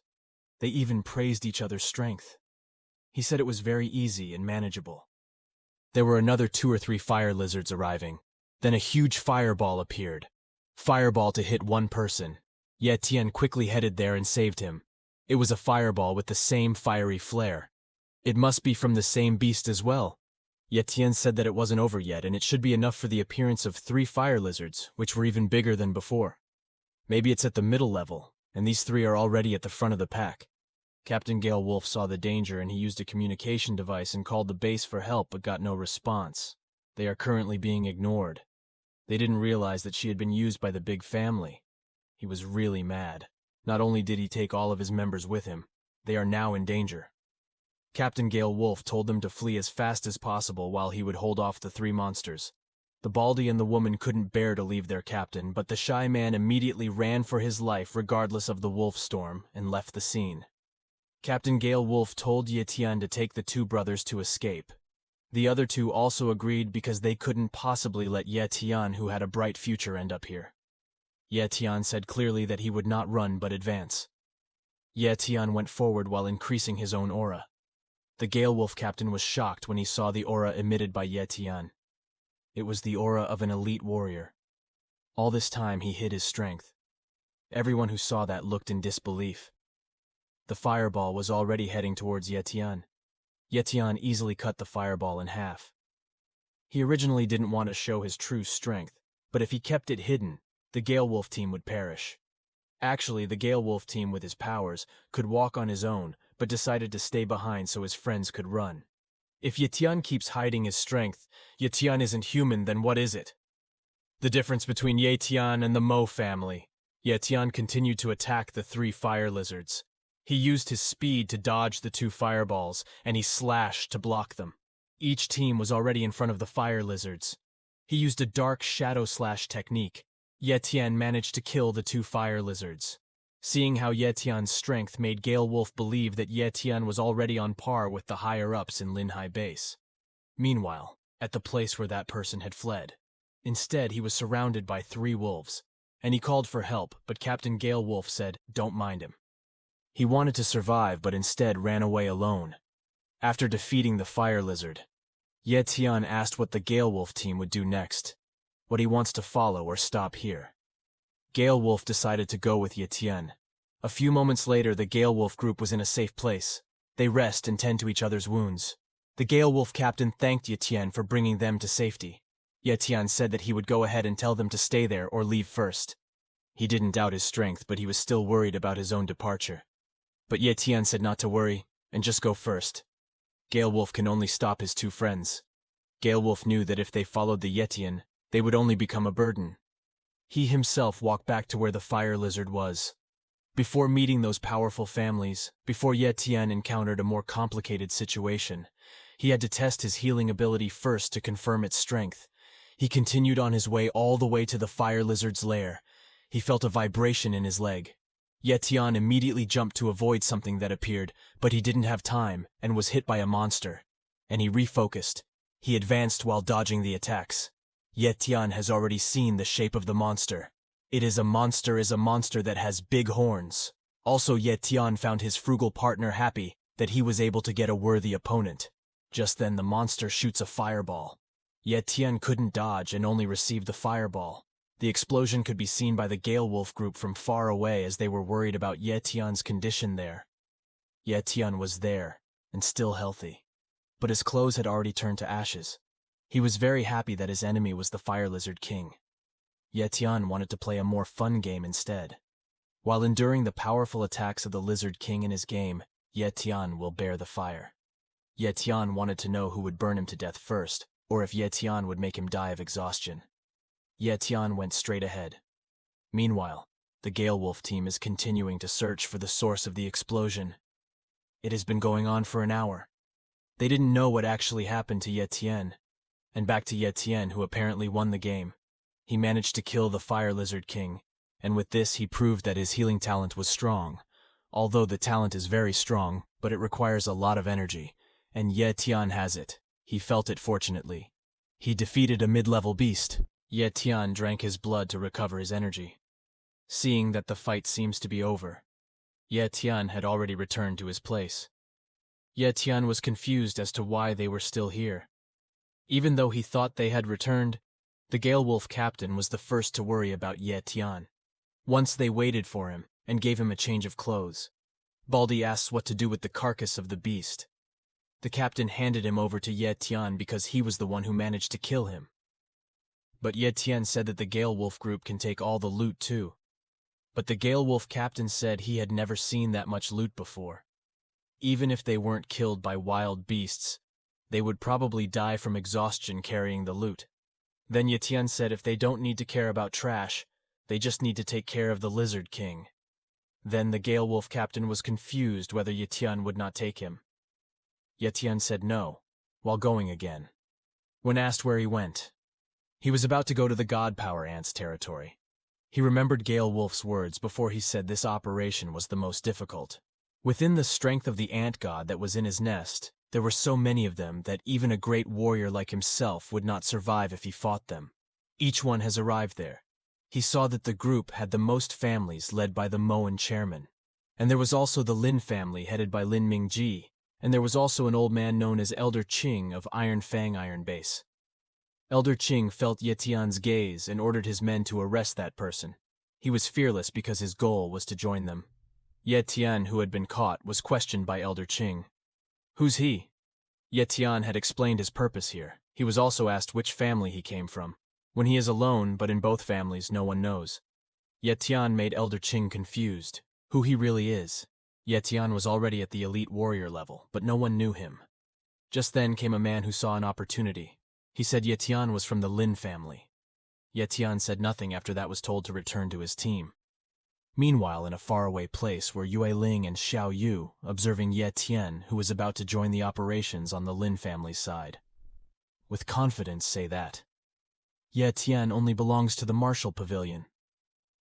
Ye Tian was currently in the main group to clear the God Power Ants territory, and along with the Lin family and Mo family, the group was led by Elder Qing, who was clad in full armor. Is that Ye Tian's strength is already known by many people, and it will be difficult for Ye Tian, who is secretly strong. Ye Tian was sure that with his current strength he had nothing to fear. Just then Elder Qing told them to stop. There was a light ahead of him coming from someone carrying information. That formation was completed their way. Now they were in front of the God Power of Ants nest that looked like a mountain with lots of holes around it. Elder Qing, he also ordered all his warriors to immediately use the magic formation. The so-called flame burst rain formation that looks like a rain of fire directly destroying an ant nest. The formation that Elder Qing used was extremely powerful. They actually wanted to learn about that formation. Yue Ling, who was still observing the situation around them. That formation is very precious to Linhai Base. The anthill has been destroyed. The many holes in the ground made the soldiers wonder if the ants had perished. They themselves were very worried that the ant had perished because he had no time to imitate his talent. But Yue Ling said that the flame burst rain formation had just disrupted the strength of the anthill. In a hole appeared a giant ant. Ye Tian was very happy to see that his goal had not ended, but like other ants, they are always growing. Together with the God Power ants that appeared in large numbers, Elder Qing told them to attack. All the warriors in each group immediately stepped forward to face the ants. Likewise with Ye Tian, who easily fought the ants. Ye Tian, who didn't forget to touch the ant to copy his strength talent.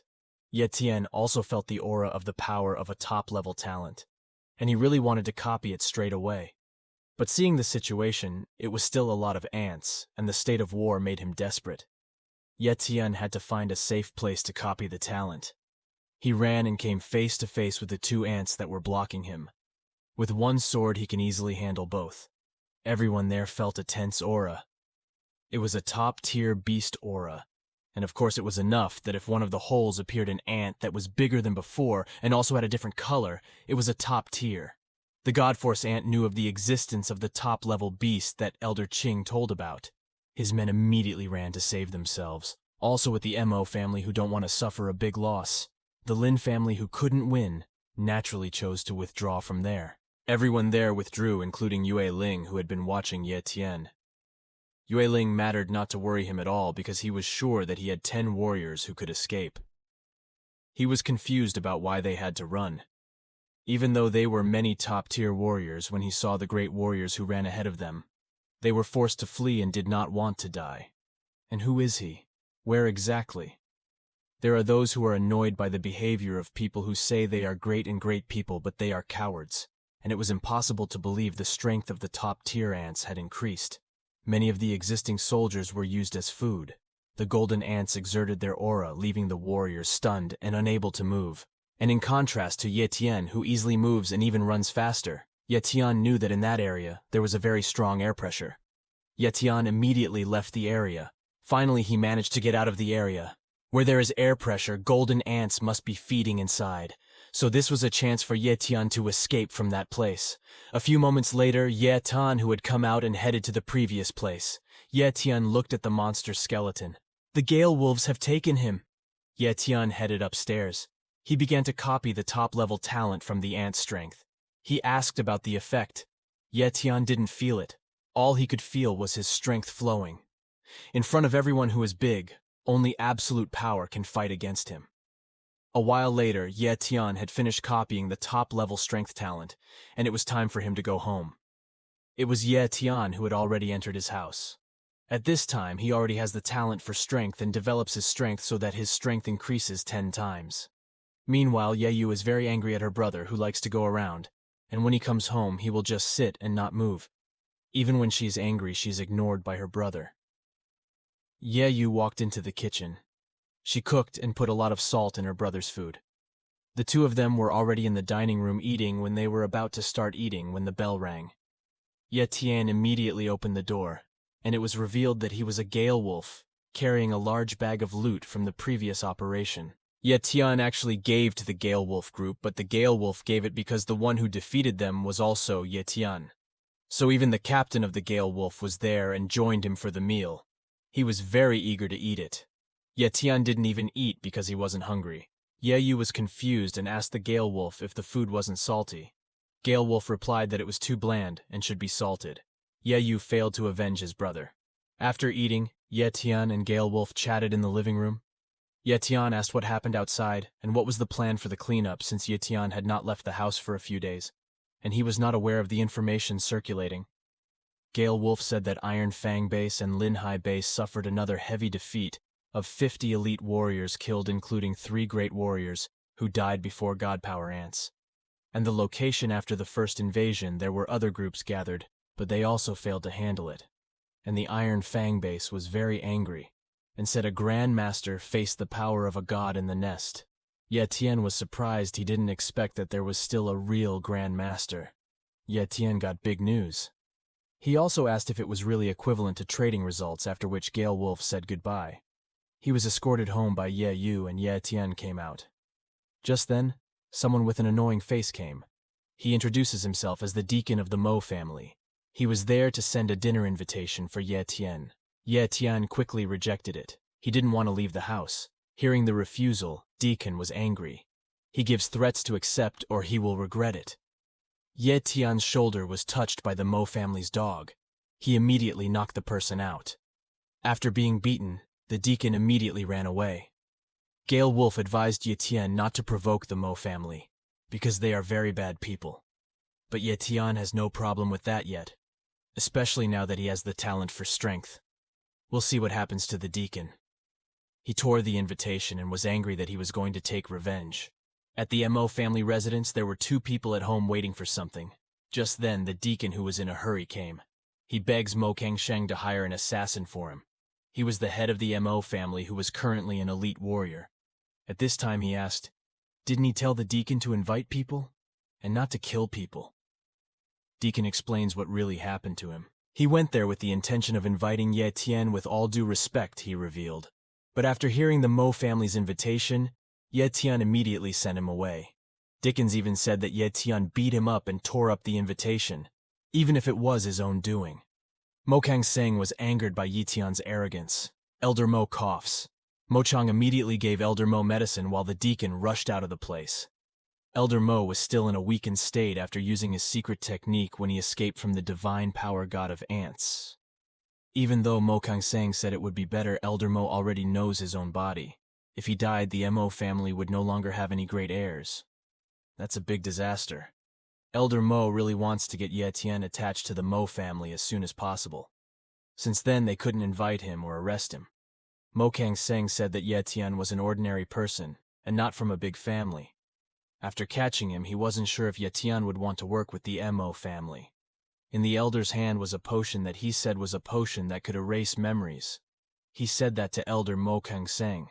If the potion was given to Ye Tian, then it would deprive him of his mind and can brainwash him. They would give him a false identity as the illegitimate son of the Mo family. The elders would tell him that he was actually from the Mo family and take him back to where he belonged. And that is their plan. If that would work, they would get Ye Tian. Elder Mo tells his men to do the job right away. Mo Kang-seng said he would send 10 family elders to arrest Ye Tian. The 10 people had already headed towards Ye Tian's house. One of them is already in the house. Yang on orders to arrest Ye Yu to make Ye Tian surrender. Meanwhile, the others are making plans. Outside, the person inside started looking for Ye Tian, where he heads to the room and sees that his target is sleeping. In the order the person did it was the one who immediately caught the target, but he was shocked when the person's flying blanket was immediately strangled by Ye Tian, until he choked. Ye Tian seemed to have been waiting for their arrival. She said she had been waiting a long time. Someone said through the communication device. The person on the other end asked why the elder didn't respond. Ye Tian found that this person was the second elder. Ye Tian kept choking him to death. He picked up the communication device and said something to the person outside. Hearing that person's distinct voice, those outside were shocked. He threw the second elder's body out of the room, and the other elders checked that the second elder was dead. This person seemed to want to say that Ye Tian should call for help from the people on the roof from the house. Ye Tian felt someone there, but they couldn't see where it was, and pretty quickly, he could have decapitated someone. He knew the ability of the person who killed his friend. They were definitely a dark shadow assassin. Ye Tian used speed talent. Ye Tian went straight to the other two people and immediately killed them once again. He went to someone else and managed to finish him off. At that time, there was one elder who dared to leave and intend to finish him off. But Ye Tian managed to dodge the attack.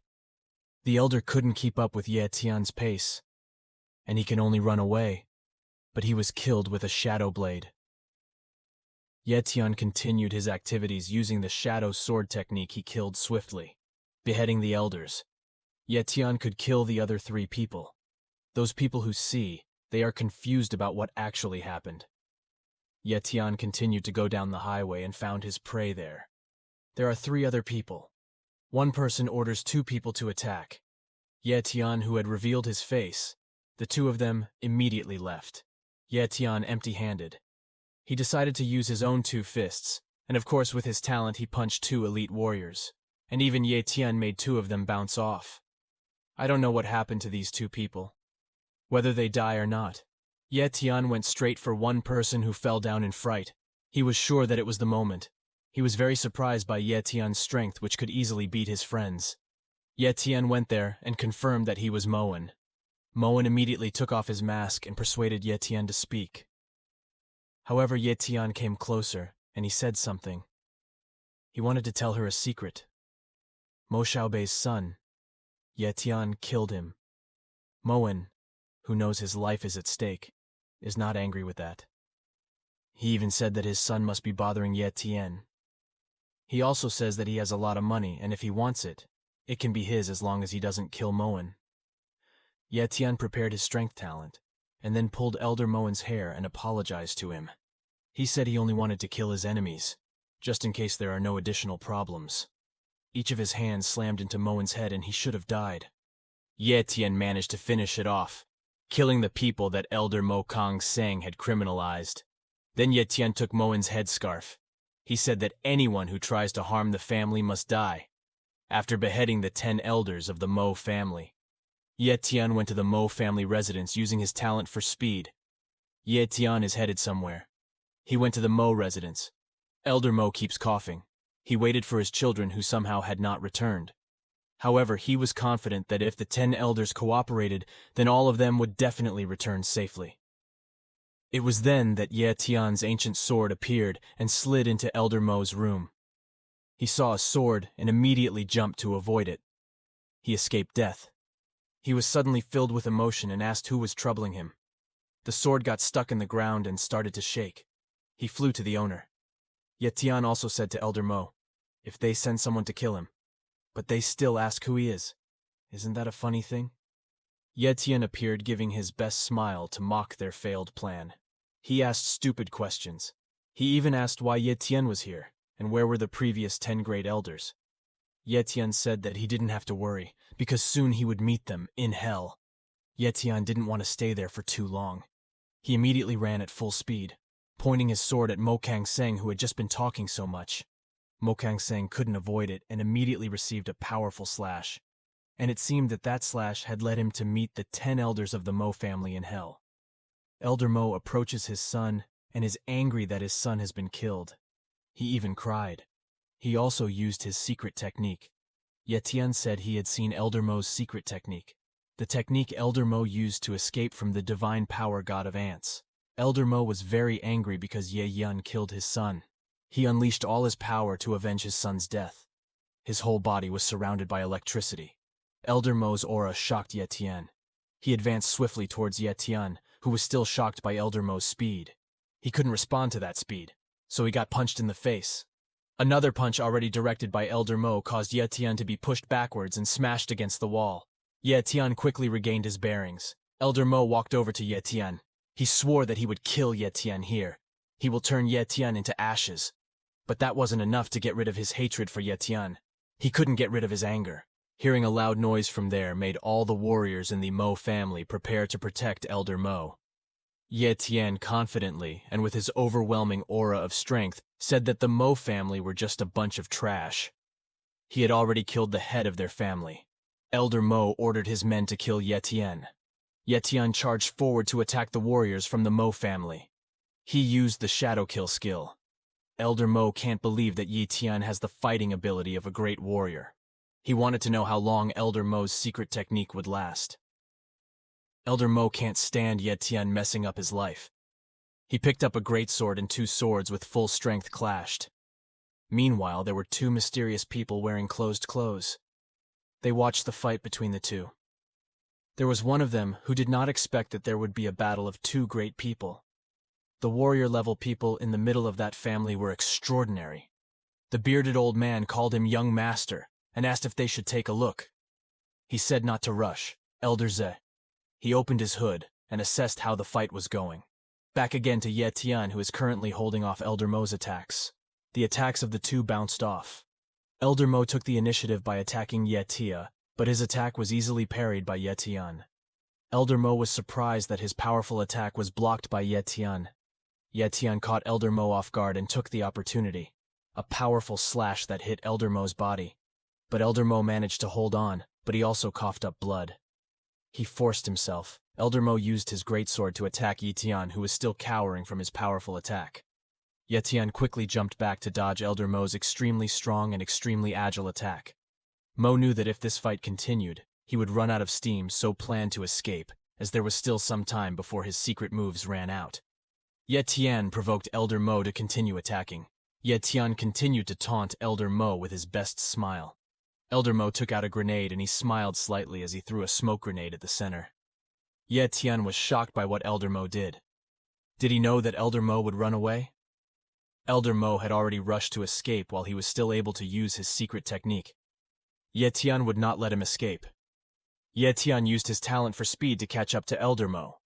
Ye Tian also didn't give up on chasing after Elder Mo, who was starting to panic. Ye Tian caught up with him. He asked where to go. At that time, Elder Mo knew that Ye Tian had top-level speed talent. Elder Mo changed his direction in hopes of escaping. He flew in the opposite direction. But Ye Tian could stay calm because he had the confidence to catch Elder Mo. Elder Mo already felt his strength starting to dissipate.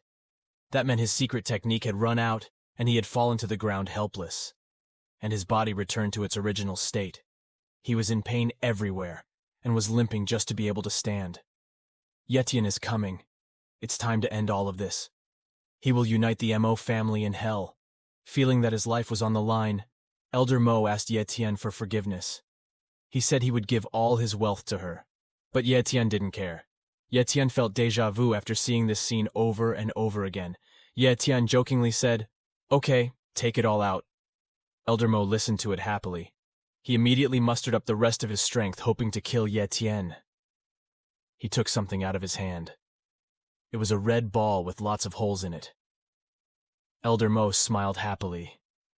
Ye Tian already knew that it was very dangerous, so he immediately jumped back. The ball exploded from there, flying small needles, if he was, and tried to fend off all the needles pointed at him. Ye Tian was already down. He was angry at Trash, who only knew how to use tricks like that. This Ye Tian got his aunt's little scratch, seeing that the old man was so happy that the needle was coated with poison, and it is believed that the poison can kill Ye Tian. What he didn't know was that Ye Tian had a talent for healing. If it's poison, a small wound like this can heal instantly. What surprised him was that this old man was confused as well. How come Ye Tian has so many talents? Ye Tian took the needle and directly threw it at Elder Mo. The needle slid into Elder Mo's body. He lay dying on the ground. Ye Tian said if Elder Mo is curious, he can ask Hades in hell.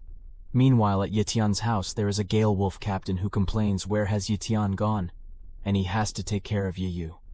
Then from behind, Ye Tian came and thanked Gale Wolf for taking care of Ye. Captain Gale Wolf is happy that Ye Tian is back, and he asks if Ye Tian has finished his business. Ye Tian then said, now Linhai base doesn't belong to the Mo family anymore. Ye Tian asked where Ye was. Gale Wolf says Ye rest after taking the sedatives, and this place is safe. Ye Tian was relieved to hear the good news. After that, they got off the roof and walked through the alley back to the house. Gale Wolf asks after most of the family is gone what will happen. He asked her what her next plan was. Ye Tian wanted his sister to start cultivating. He wondered if there was a way for an ordinary person to quickly thrive. Gale Wolf laughed as there was no such way. He also said that if he wanted to increase his strength, he must have a lot of money for resources. After entering the house, Ye Tian saw Ye sleeping in her room. Ye Tian called his sister. Ye woke up after being called by her brother. He immediately hugged Ye Tian, because she was very afraid that her brother would not come back. Ye Tian said, take it easy. He is always there for her. Meanwhile, in the middle of town, there were lots of people gossiping about the greatest family that had been wiped out. And there is also Lin Mingji with Elder Linzi, who is a great warrior. On their way there, they saw Elder Mo's body lying on the ground. He took the treasure iron pearl from the Mo family, which they know this treasure is very powerful. Even great warriors would not survive being poisoned. But Elder Mo died after being hit by the gold needle from the iron pearl. From witnesses, there is only one person who killed him. At least he has strength that is at a great level. They think that the culprit is not from the base of Linhai. He thought that this was an attempt by the Iron Fang to show its strength. Lin Mingji had already dispatched spies when he found out that Iron Fang wanted to go on a trade route. The spy says that near the Iron Fang there is a big monster who will soon become king, and the Iron Fang base will wipe out all the threats that are in the trade route. So actually what is meant by the commercial trade route is their escape route. When the two bases unite, the new and old forces will split into two factions. The Lin family can no longer symbolize the Lin family itself, but the old forces faction as their leader. Because of that, Lin Mingji will utilize the power of Iron Fang base. and Elder Zay already knew what he had to do. He would send letters to every major family to invite them to utilize the Mo family's resources. Back home, Ye Tian took all the treasures and herbs that seemed so precious. He got this from the Mo family. Gale Wolf was surprised to see the potion which he believed was worth more than his house. Yeah, you couldn't believe that all of this was real, and advised her brother to return everything immediately. Ye Tian said that all of this was so genuine he immediately fed his sister something. Ye Yu said it was very delicious, and at that moment an aura appeared around her body. Ye Tian smiled happily hearing that. A while later, Ye Yu asked if it was true that her brother was leaving soon. Ye Tian said he should go to Xiaoqianye Forest. There was something he was looking for. Gale Wolf said recently Iron Fang Base sent people to live in Linhai Base because of the threat of ferocious beasts. Even the two master ancestors couldn't survive there. Improving strength is the most important thing now. Ye Tian agreed. He had already packed up and put on his coat, preparing to head out into the forest soon. Her brother just came home and now is going to leave again. Ye Yu asked her brother not to go. Ye Tian calmed her down. He told Ye Yu to learn basic techniques, and Ye Yu must eat the potion. Ye Yu understood, and asked her brother to be careful. She will be waiting for him at home. He shouldn't have asked the Gale Wolf to look after her. Of course, he already considered the Ye Tian sister as his younger sister too. Just then they hear a sound from a motorbike. There was a blonde-haired person riding on a motorbike and cars were following behind him. Seeing the Iron Fang Base emblem that didn't expect it to be there, quite a lot of people came. This is a person from the Sun family. Ye Tian quickly saw Sun Feng's status, that he had intermediate cultivation talent and novice-level sword technique. Ye Tian praised Sun Feng's talent, which was quite high. After they drove past, Ye Yu complained that the smoke from their vehicle made him cough. Ye Tian felt bad and told Ye Yu to go home immediately. In order to shorten the time, Ye Tian used the talent of speed. From far away, Ye Yu prayed for her brother so that he would be fine. Ye Tian finally arrived at Xiaoqianye Forest. The forest was very quiet and the trees had dried up. He saw that there were black wolf panthers' footprints. The goal is to find animals to increase their speed talent. Ye Tian felt a powerful surge of energy. He was sure that there were animals fighting. Ye Tian quickly headed there. When he got there was a gold silk dragon leopard. He was even stronger than the black wolf panther. And his speed is definitely top-level speed talent.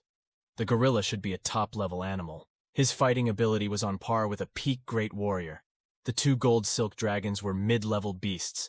Even with top-level speed, they would still find it hard to beat the gorilla. What a fierce fight. Ye Tian wondered how he could copy their speed talent. Just then, a cute animal foot approached and licked Ye Tian's shoes. He was surprised to see a cute golden cat. Ye Tian asked why he was here, and suddenly a cat could talk. He said he would offer his spirit soul light, and made a master and servant contract. From now on, she would be his most loyal subordinate. Ye Tian heard a daughter's voice.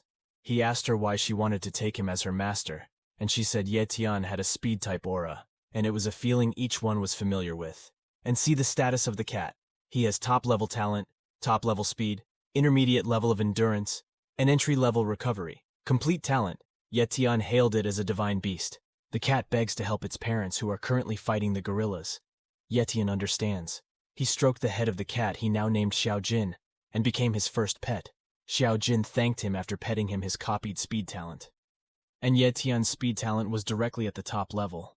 Since the cat had high expectations for him, Ye Tian would do his best to help him. Xiao Jin climbed onto Ye Tian's shoulder. Meanwhile, Ye Tian had already taken out his weapon. He is ready to help his parents. In this way, the talent that Ye Tian had now was put to use. He used his talent for speed and his talent for strength to jump as high as he could.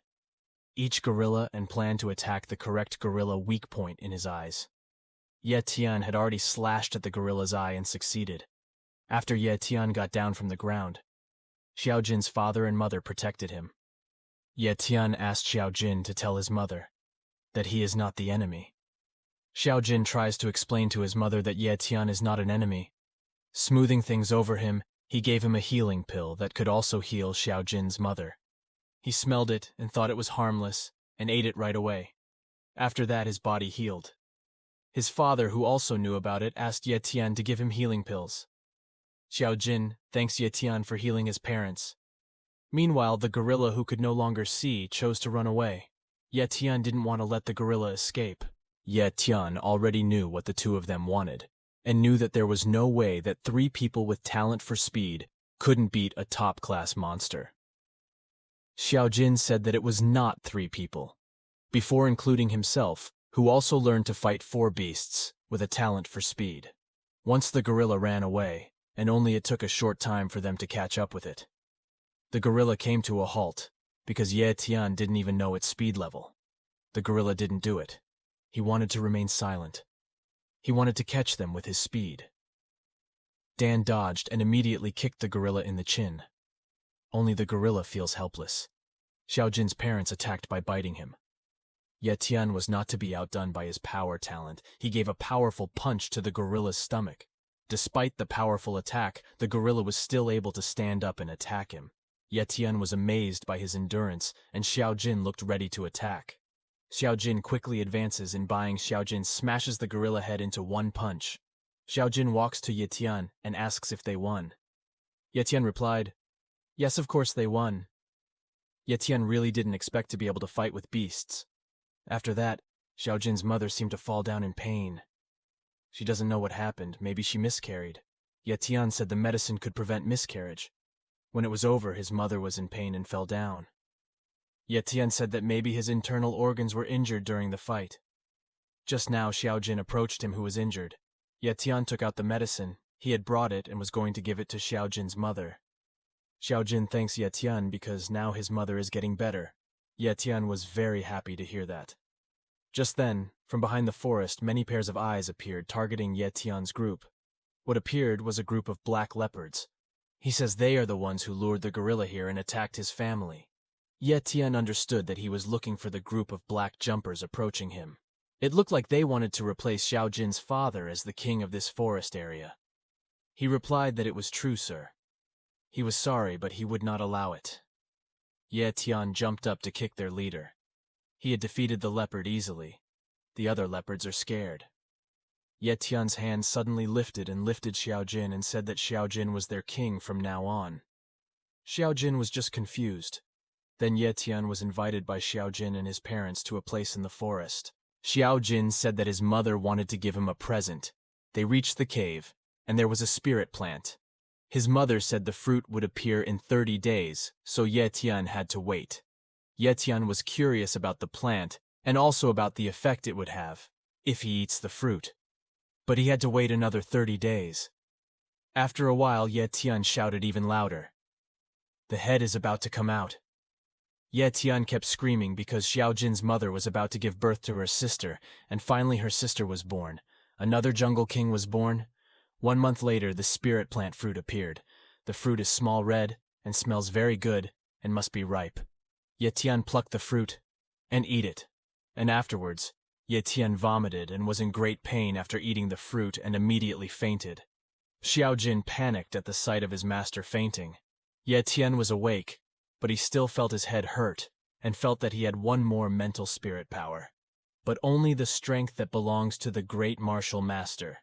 Is it possible that he got it at the elite warrior level? That power allowed him to check one's talent status from 50 meters away, and it seemed he could also copy abilities from afar. First, he had to refine his cultivation talent. Ye Tian decided to go home immediately, and he was also very happy after that he had a lot of harvests here. As a reminder, Ye Tian has already copied top-level speed talent. He also got a new pet that is Xiao Jin, and recently he got spirit mental power. They will split up here. Ye Tian thanked for the gift for helping him a lot. Xiao Jin's father and mother watched Ye Tian leave. Xiao Jin immediately jumped towards Ye Tian. He wanted to go with his master, and Ye Tian agreed, and that there would be someone who seemed happy to meet Xiao Jin. Ye Tian was already running to return home. He was very happy to see the very interesting outside world. To him, Ye Tian said the outside world was very dangerous. After running far away, Ye Tian saw something and decided to stop. He saw several students from the 5th Academy, who had already fallen, including Zhang Bao, who was also dying. Ye Tian approached him and asked what exactly was going on here. Zheng Bao was still silent. He was happy to see that his friend was still alive. Ye Tian took the blood from the top-tier monsters and drank it directly to Zheng Bao. After that, he had explained what had happened. There were some people who robbed them, and Zheng Bao said the people who robbed him were soldiers from Iron Fang Base. The monsters completely destroyed the Iron Fang Base. Then Ye Tian asked who the current head of the base was. Zheng Bao explains that the Lin family is still in charge, but in fact they are just puppets. Ye Tian Ebnar's prediction: they have taken over. Meanwhile, in one of the martial arts dojo, there are two people practicing kendo. One of them is Gale Wolf. He withstood one attack from his opponent and delivered a powerful strike that could break his opponent's bamboo sword. Gale Wolf complimented her on being quite good and talented. What he trained was Yu. She looked tired, drying the sweat off her face when applause came from outside. Ye Yu immediately turned her head and looked at her brother. Ye Yu immediately ran to hug her brother. Xiao Jin appeared from behind Ye Tian's shoulder. Ye Yu turned to look at Xiao Jin and asked what his name was. Ye Tian told his name Xiao Jin. Then Ye Yu took Xiao Jin to play with. Gale Wolf approached Ye Tian and greeted him. Ye Tian did not forget to thank Gale Wolf for Ye Yu's training and thanks that Ye Yu is now a martial arts student. Gale Wolf says he seems to have heard about the Iron Fang base attacking the city. The two left the house to continue the conversation. Gale Wolf continued saying this place was always safe after he left. There was a woman named Xiao Yu who came to give him the Martial Pavilion token. Then Gale Wolf said that a person named Sun Feng kept coming to challenge him to a death match. He is known as one of the 4 great geniuses of the Iron Fang base. After entering the city, he continuously searched for elite warriors to challenge him. Right now, he had never lost even once. Gale Wolf gave him advice to be careful Ye Tian. Gale Wolf looked at Ye Tian, and he made a very strange face. Ye Tian couldn't hide his laughter. He was excited about the challenge, and couldn't wait to go up against Sun Feng. While they were chatting outside the house, they heard the sound of a motorcycle approaching them. The motorbike was driven by Sun Feng, who was rudely pointing at his motorbike. Sun Feng stopped the motorbike right in front of Ye Tian. He asked her if she was Ye Tian. With a mocking smile, Ye Tian said yes. He was glad he was finally back. Again, Sun Feng kept saying there was something he needed to know. Tomorrow morning at 10, come and fight. The bet was a bronze-rank sword technique book. Sun Feng challenged Ye Tian and wondered whether he dared to go there or not. Ye Tian looked at Sun Feng's status.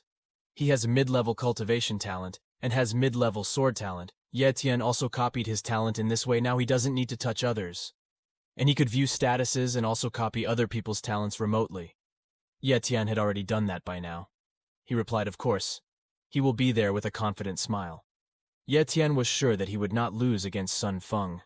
Ye Tian also succeeded in copying Sun Feng's middle-level cultivation talent. Sun Feng started the motorbike happy with Ye Tian's answer and wanted to wait for Ye Tian's arrival the day after tomorrow.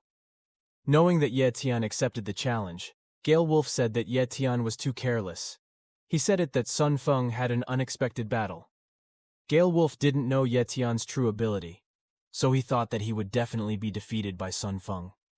Ye Tian returned those words like it would never happen.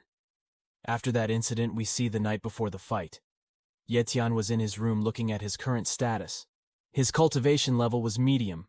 Originally his cultivation status was low, but after that he met Yue Ling and copied his high-level cultivation talent, and his cultivation talent rose to the middle level. There are also high. The speed level of talent he managed to emulate. The speed of the leopard. He also has a mid-level sword talent that he got from Lin Mingji. He is one of the students of the Second Academy. Also entry-level dark shadow talent. Ye Tian got it when he was attacked by an assassin sent by Mo Xiaobei. There is also a high-grade recovery talent. Ye Tian got this talent from a monster called Turatopsis nutriculum, and also a mid-level strength talent. Ye Tian also got it from the monster named God Power Ant. Ye Tian was happy to have copied Sun Feng's middle-level cultivation. What the system asked was what Ye Tian wanted to copy a mid-level cultivation talent. After Ye Tian said yes, a mid-level cultivation talent was successfully combined with other mid-level cultivation talents. So his cultivation talent rose to a higher level. It was very satisfying for him. Ye Tian walked to the balcony of his house. He looked at the night sky while looking forward to the battle tomorrow morning. Morning in the town square. There were already many small tents, and many people were walking around or intending to see the fight between Sun Feng and Ye Tian. Sun Feng was also there waiting for Ye Tian's arrival. There is also a monument that can be read. Many people there started talking about Sun Feng. The place of battle also changes frequently. They also knew that this opponent was named Ye Tian, but they didn't know who Ye Tian was. What the audience saw was that they regretted Sun Feng's fight. The opponent was unlucky. There were also two figures that looked familiar. Yoling was very confident that Ye Tian would come and be able to defeat him. There are also two other people. It was Ye Yu who came along with the Gale Wolf. Ye Yu didn't expect so many people to come here. Gale Wolf said whenever Sun Feng got into a fight, he always made a scene and wanted to influence people. All he saw in the fight, Ye Yu was worried about her brother. Ye Yu said he should just go home and not have to fight. It's too dangerous. Ye Tian patted his sister's head. Don't worry, he'll be back soon. After saying that, he had already flown into the match arena, seeing someone coming. Many people started asking who Ye Tian was. He was the one who would fight Sun Feng. Ye Tian was neatly dressed. Sun Feng opened his eyes and thought that Ye Tian would not dare to come here. Sun Feng started to say as he raised his voice for the bystanders to hear. He said that if he would give the bronze swordsmanship technique book if Ye Tian wins from him. Ye Tian also took his skill book.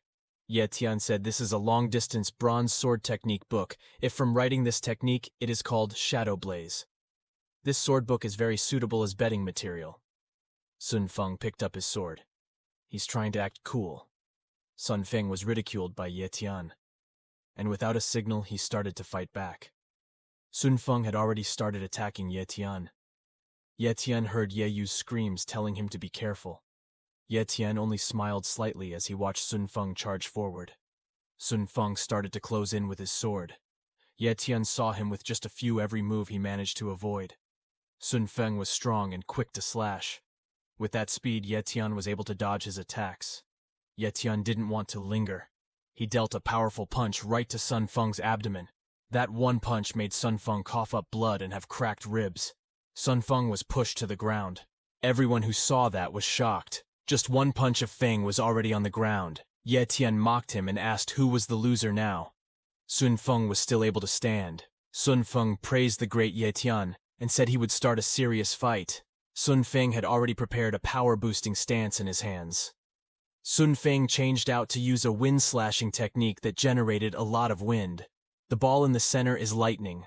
All the attacks headed towards Ye Tian. Ye Tian quickly dodged the wind ball with great ease. Sun Feng was astonished to see he was able to dodge every attack. All Ye Tian said, he had been waiting for the technique used by Sun Feng for a long time.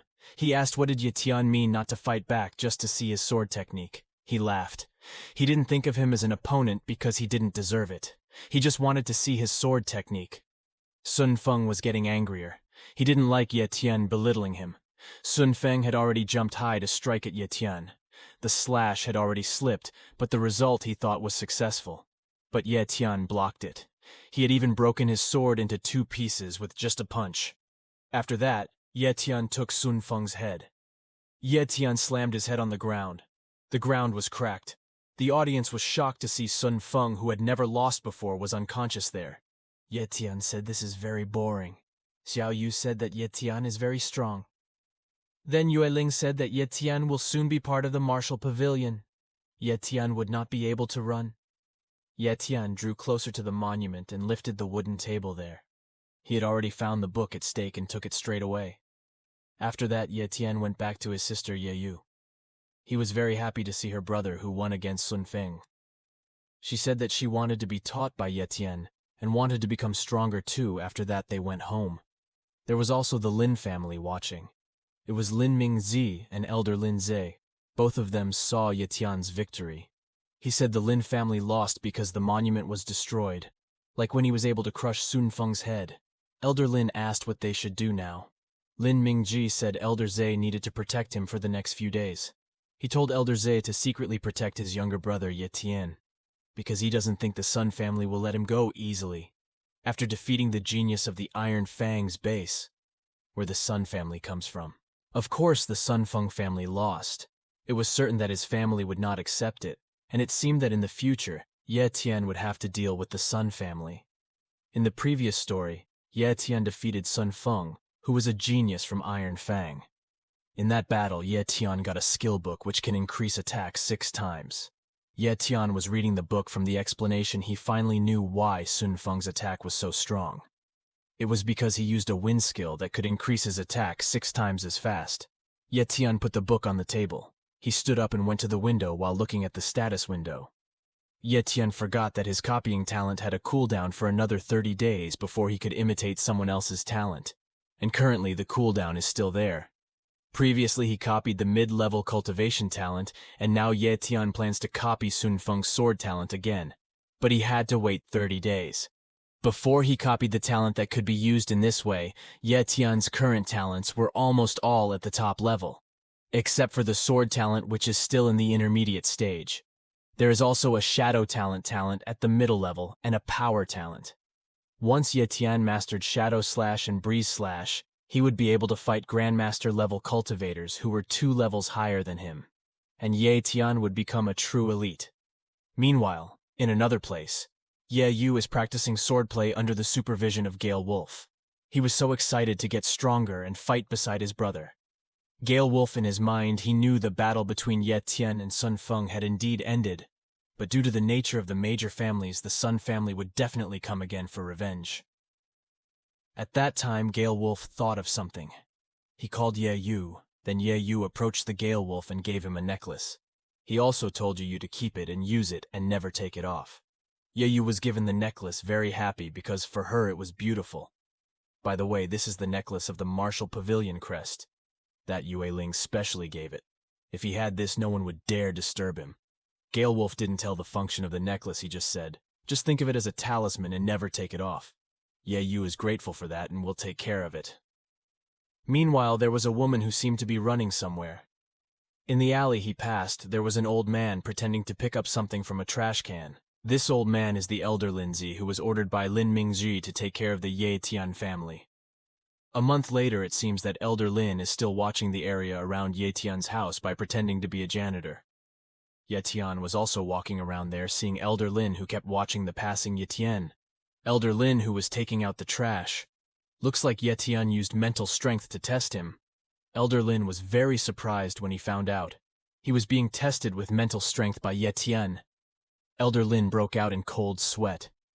That mental strength can only be used by great warriors. How could he do it? Ye Tian walked on the street and thought that the Lin family was really rich for sending great warriors to guard it. And Ye Tian smiled happily. Meanwhile, at the warrior market, the situation in the marketplace was crowded with warriors, including Ye Tian, who also arrived there. By now a month had passed, and Captain Gale Wolf had found out some details about the Sun family to ensure that the Sun family's pureblood sword talent was not damaged. If a child is born with dementia or a disability, they will secretly kill him. They are a crazy family. The Sunshi shop seems to be owned by the Sun family. There he greeted guests saying that their shop is open today and there will be a big offer. All the products on sale will be 50% off. Many buyers were already waiting outside. They praised and fell in love with Feng's son, who was known to be the son of the head of the Sun family. Sun Feng also behaved like a young master of a big family by welcoming guests. What he did not know, there was a human watching from afar. That is Ye Tian. Ye Tian was looking at Sun Feng's status. This person has both cultivation talent and sword talent. Intermediate level. Ye Tian uses talent copying in a way that imitates talents that are no longer needed to touch the owner of the talent. All he needed was the right distance to be able to copy it. Ye Tian stretched out his hand. Using his hand, copied Sun Feng's talent. Ye Tian smiled happily and said, to allow him to send him to hell. At this time, Ye Tian's status window appeared, which contained information on his cultivation talent that was at the top level. Top-level speed talent, mid-level sword talent, novice-level dark shadow talent, top-level restoration talent, and mid-level strength talent. After that, Ye Tian was seen walking towards the cemetery in Han Mountain. Ye Tian visited his parents' grave.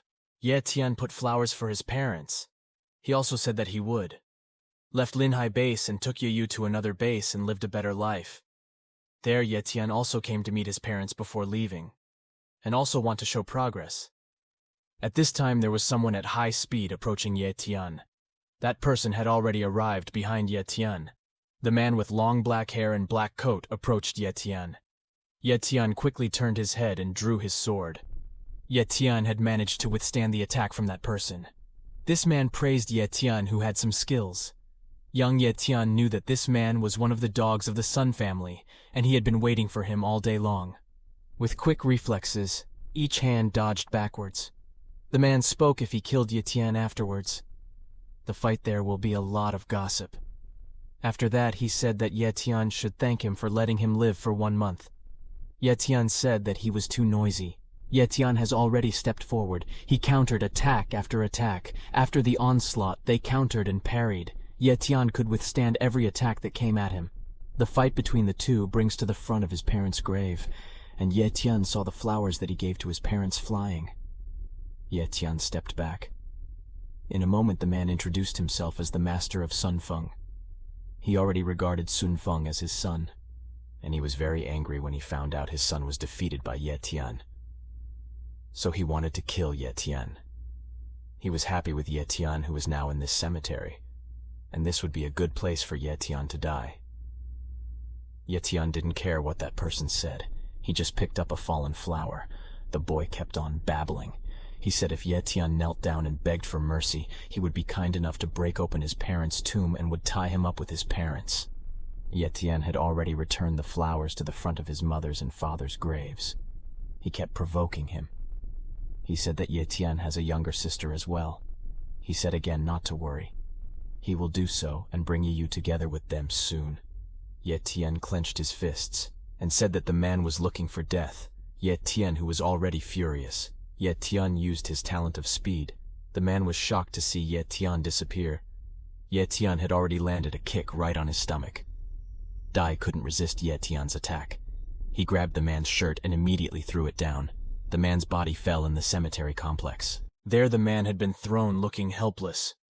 He was lying on the ground after receiving the powerful attack. Since then, he saw someone enter there. He was shocked it was Ye Tian, who was already in front of him. Finally, he knew that Ye Tian was already at the Grandmaster level. After defeating him, Ye Tian ran home because he had to hurry home and have dinner. If not, his sister will nag him again. Here Ye Tian didn't know whether the man was dead or alive. Meanwhile, in the city, Elder Lin continued his activities. Ye Tian had already arrived in the city, and it must not be missed by Elder Lin Ze. Unlike the previous days, Ye Tian greeted him this time and said something about him. It was already 1 month ago, inviting Elder Lin Ze to come in and have tea. Elder Lin Ze smiled and took off his hat. He revealed his disguise. He agrees to come with Ye Tian, which turns out that during this time he moved into the Gale Wolf house. Ye Tian had already brought the elder in. Ye Yu welcomed her brother who returned home. He also brought Xiao Jin. Ye Tian ordered Ye Yu to make tea for the guests. She was surprised that guests had come, and Elder Lin saw that the cat in Ye Yu's arms was no ordinary cat. It was a rare monster, only still small. Gale Wolf approached him and asked who it was. He is the Lind elder who introduced himself in the Lin family. Gale Wolf recognized him. He was too late and was very surprised to find that the old man in front of him was the Lin Ze who bore the title of Legend. Elder Lin became embarrassed hearing the praise. Then Captain Gale Wolf replaced Ye Yu to bring the tea to the front. Gale Wolf is acting out of character. He serves him tea. Ye Yu smiled faintly seeing her teacher act like that. His behavior was very different from the usual. Elder Lin Ze then sits down to drink it and says Ye Tian invited him in. There must be something important. Then Ye Tian asked Elder Lin Ze to take Ye Yu to Martial Pavilion and handed her over to Miss Yue Ling. Ye Yu was shocked to hear that. Elder Lin thought he didn't expect Ye Tian to be related to Martial Pavilion. Then he saw Ye Tian's younger sister who had the token from the Martial Pavilion. He then agreed. With himself will take Ye Yu there. He was also planning to leave Linhai headquarters, so he wanted to help the Gale Wolf before he left to return the favor. Ye Tian also introduced the Gale Wolf with its real name, Zhang Fang. He possessed loyalty and courage that could be matched if he joined the Lin family. Gale Wolf will definitely become a useful person for the Lin family. This time it was the Gale Wolf who was taken aback by Ye Tian's words. Elder Lin smiled that the problem was not a big deal. For the Lin family, Right now they need a talented warrior, and from today the Gale Wolf will be his student. Ye Tian encouraged him to say hello to his new teacher. Gale Wolf immediately bowed to Elder Lin Zhe and said, "Accept his greetings as disciple. Elder Lin has fulfilled 2 requests from Ye Tian. He had built a good relationship with the Lin family. This is a boon for the Lin family in the future." Ye Tian suspected why his brother suddenly handed him over to the old man. Ye Tian said that he only wanted to take care of a small matter. He asked his sister to believe him. Then Ye Tian handed Xiaojin over to Ye Yu. Ye Yu knew that she couldn't forbid her brother to leave, then ordered if he had to take care of himself. His safety is the most important. Meanwhile, in Sun Shi's organization, there were 2 guards complaining about work. Just then, they saw a figure approaching the building. Guard stops him. He was not allowed in there. Ye Tian smiled and ignored them. Ye Tian came forward quickly and hit the 2 guards. Then leave. Ye Tian walked into the building. A guard who was still conscious asked what he wanted. Ye Tian answered him. If he just wanted to clean up the trash. The building alarm has sounded. It was seen that one person ran in panic towards the boss's room, which he entered, and said that someone had entered the company. The insider didn't expect it. He thought that in Lin Hai's base there were only a bunch of trash and cowards. Finally, there was someone who dared to challenge death. Back to the front, all the guards started to attack Ye Tian, while his boss was still walking towards there. Ye Tian defeated one guard after Ye Tian wouldn't let the other guard escape from his attack. The boss had reached the bottom and saw that many of his men had been injured. He asked what the name of the person in front of him was. Ye Tian, who was strangling a guard's collar, pointed at the boss. "And say the name." The man smiled and said that Ye Tian is really friendly. Then he told the others to move. At that time, 4 people came down from the roof. Ye Tian was shocked when there was an ambush. There was one elder who was at the back. Ye Tian quickly wanted to take out his sword to protect himself, but at that time the elder had already used an ability to control which Ye Tian could not avoid. Ye Tian couldn't move, and his hands were already bound by the technique. Ye Tian was surprised to learn that there was an elder who had the talent to control. In front of him already came another 4 elders. There were 3 men and 1 woman. One elder there was disappointed because he had been waiting for days. A woman with one eye covered said it was boring. Then came another elder who behind his hand was carrying a sword. He said not to underestimate Ye Tian. After Master Sun came and was praised by the elders for catching Ye Tian. Some of them knew that Ye Tian carried a lot of treasures and could be a gift for the elders he invited the elders to take their treasures from. Then came Elder Qinhe, who suddenly punched Ye Tian in the face. He grabbed Ye Tian's clothes and forced him to say something, yet Ye Tian only smiled and told him to guess. Then Sun Kong ordered his men to go to the shop to find Sun Feng. Then Qinhe asked what they were going to do with Ye Tian. But Ye Tian didn't seem to panic or fear and try to run away. Ye Tian just smiled and laughed at them. 30 years have passed since that fierce battle took place. The wise Queen Hela Rose has gone mad. Dark clouds hung over the great Kyle Empire, an empire that once shone with a grand history spanning 5 centuries. But now, Hela Rose's most loyal subject was accused of being a heinous traitor and executed. And those who can roll their tongues to flatter the queen are the ones who can survive. A mortally wounded man is brought before Queen Hela Rose and forced to kneel for the empress. The man is called Yuma by Queen Hela Rose, and she asks him if he persuaded Malin Zark to commit treason. Hearing that, Yuma said that his voice was trembling.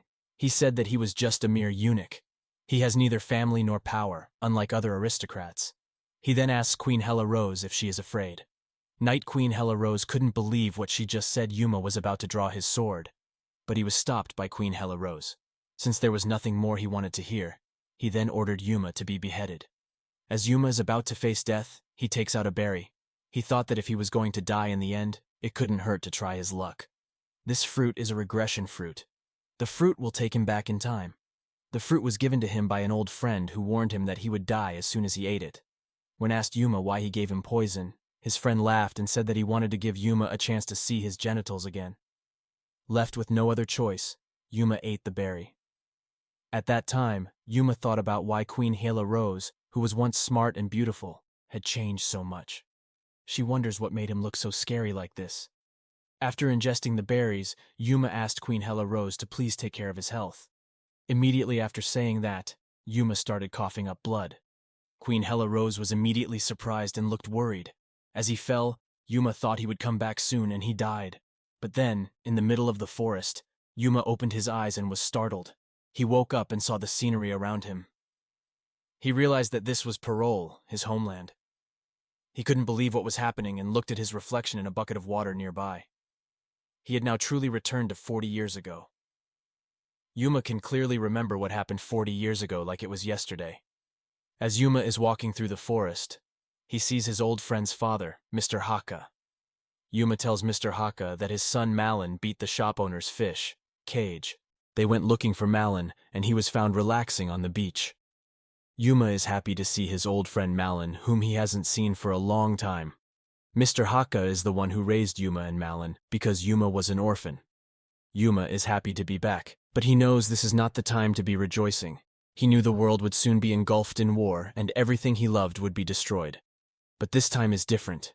Yuma is given a second chance, and this time he will do whatever it takes to rise to the highest position to protect all he loves. First, Yuma decides to protect his manhood. He still vividly remembers the day he lost his manhood. In her past, Mero was a knight, which was the reason she became an eunuch. He is also referred to as Immortal Mero. The secret to his immortality is his uncanny ability to flatter people. Yuma remembered before his regression, Mero had come to his hometown around this time. He was enjoying the feeling of superiority while watching Yuma's sword fight and Malin practicing swords. He says that he will teach them something and says that he will write down recommendations for them if they win against him. So they spar. Yuma and Malin were excited about sparring with real knights, but they were also extremely nervous. However, Mero's swordsmanship did not come close to complimenting her. Even then, he could hold a grudge forever. That's how Yuma became a eunuch and Malin became Mero's apprentice. Yuma was able to gain the queen's favor and power because he was a eunuch, but he was also an invalid. And Yuma had to endure the subtle insults of nobles and even commoners. Yuma was determined to protect himself from humiliation this time. Yuma knows that Mero will arrive at the village tomorrow, and he can't let her meet Malin. If he met Malin, he would most likely beat Mero in a duel, and everything would happen again. But just as Yuma was plotting his plan, Malin burst through the door and told Yuma they should go see a knight coming to town tomorrow. Yuma tries to convince Malin that they shouldn't bother Mero since the knights will be in town relaxing. But Malin thought that was absurd, and told Yuma that they might never get the chance to see a knight again. Now Yuma was out of ideas, so he dropped a kick on Malin and sparked a wrestling match like any brother. They will wrestle until there is a victor. Lost, Malin had no choice but to accept what Yuma said. The next day arrived. And of course, Yuma finds Mero, who tells Malin his story. Yuma also blamed Cage. The fish shop owner told Mero that he had to meet Yuma and Malin, and he wanted to check out their swordsmanship. Malin says it would be an honor to do it with Mero, but Yuma is nervous because he knows Malin will win and he will be forced to become a eunuch again.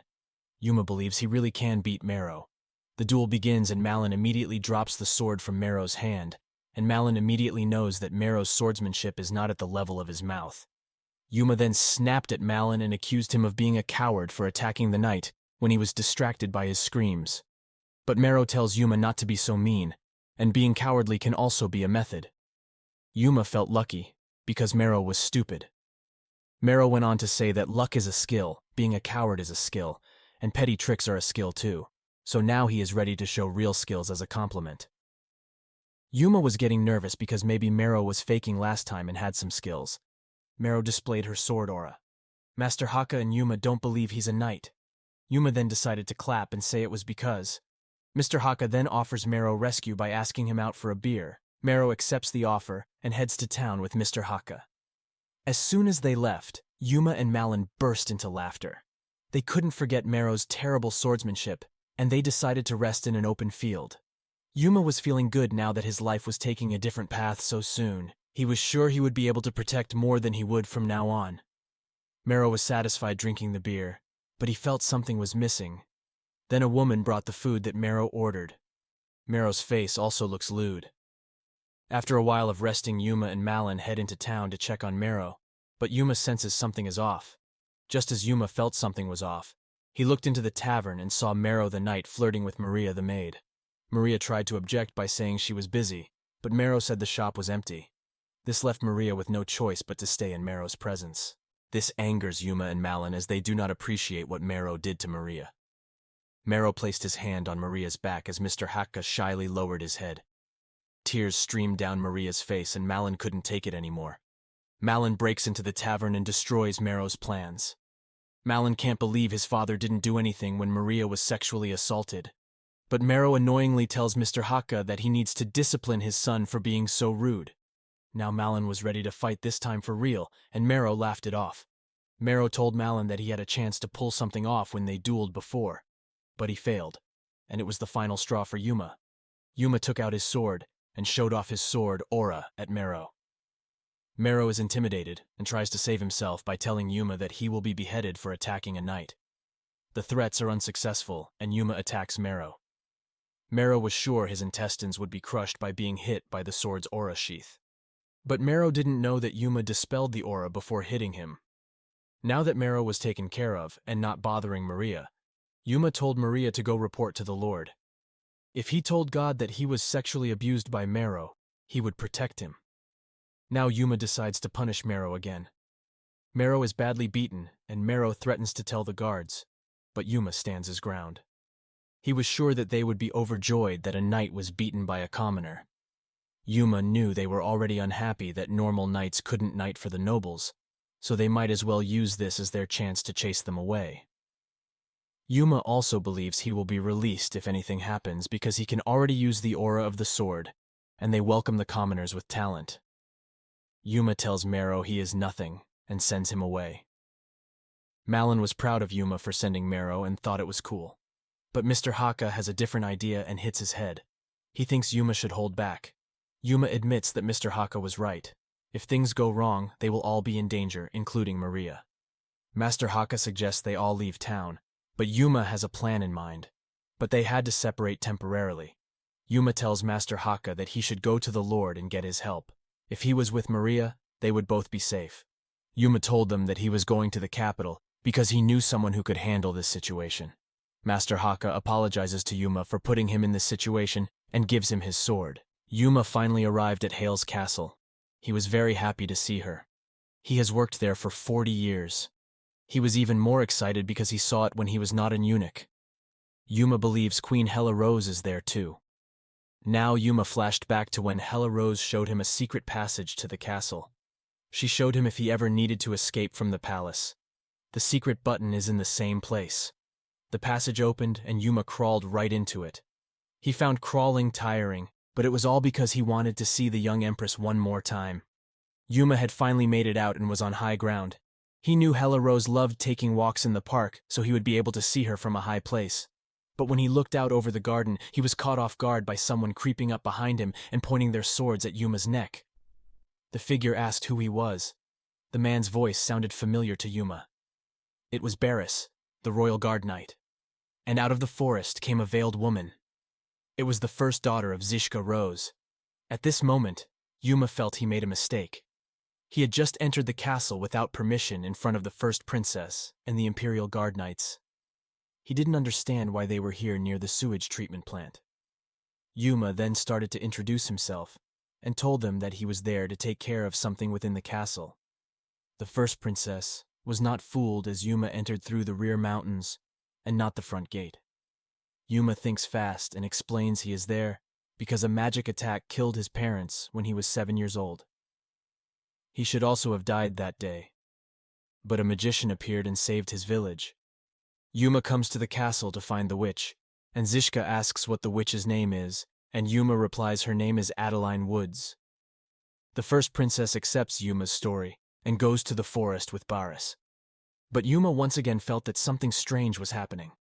1 year from now, Zishka Rose commits treason, and the one who killed Zishka is Barris. Yuma moved forward and decided to take care of Mero's more important matters right now. Yuma heads to the Puang Merchant Guild. The Puang Merchant Union was known as a collector of money for the citizens and was known as a money carrier for the nobles.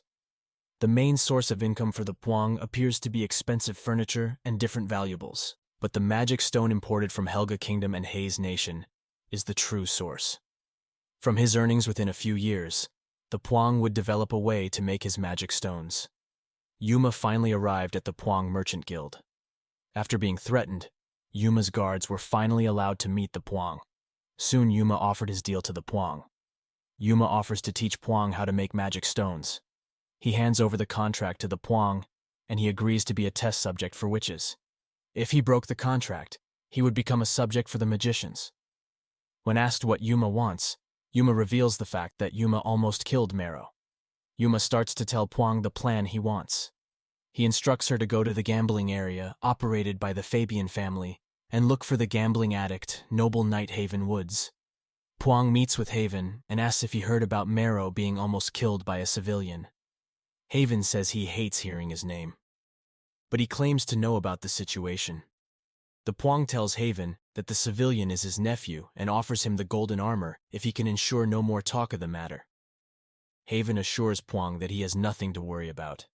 He then said that he hoped to see her again soon because people like him need more pieces like this. After the business was done, Yuma started to teach the Puang how to start a magic stone business. Yuma said the first step was to grind the magic stones into powder. The second step is to spread the powder over the fields like seeds. And the final step is to water the field with animal blood. But after he completed the last step, an explosion would occur.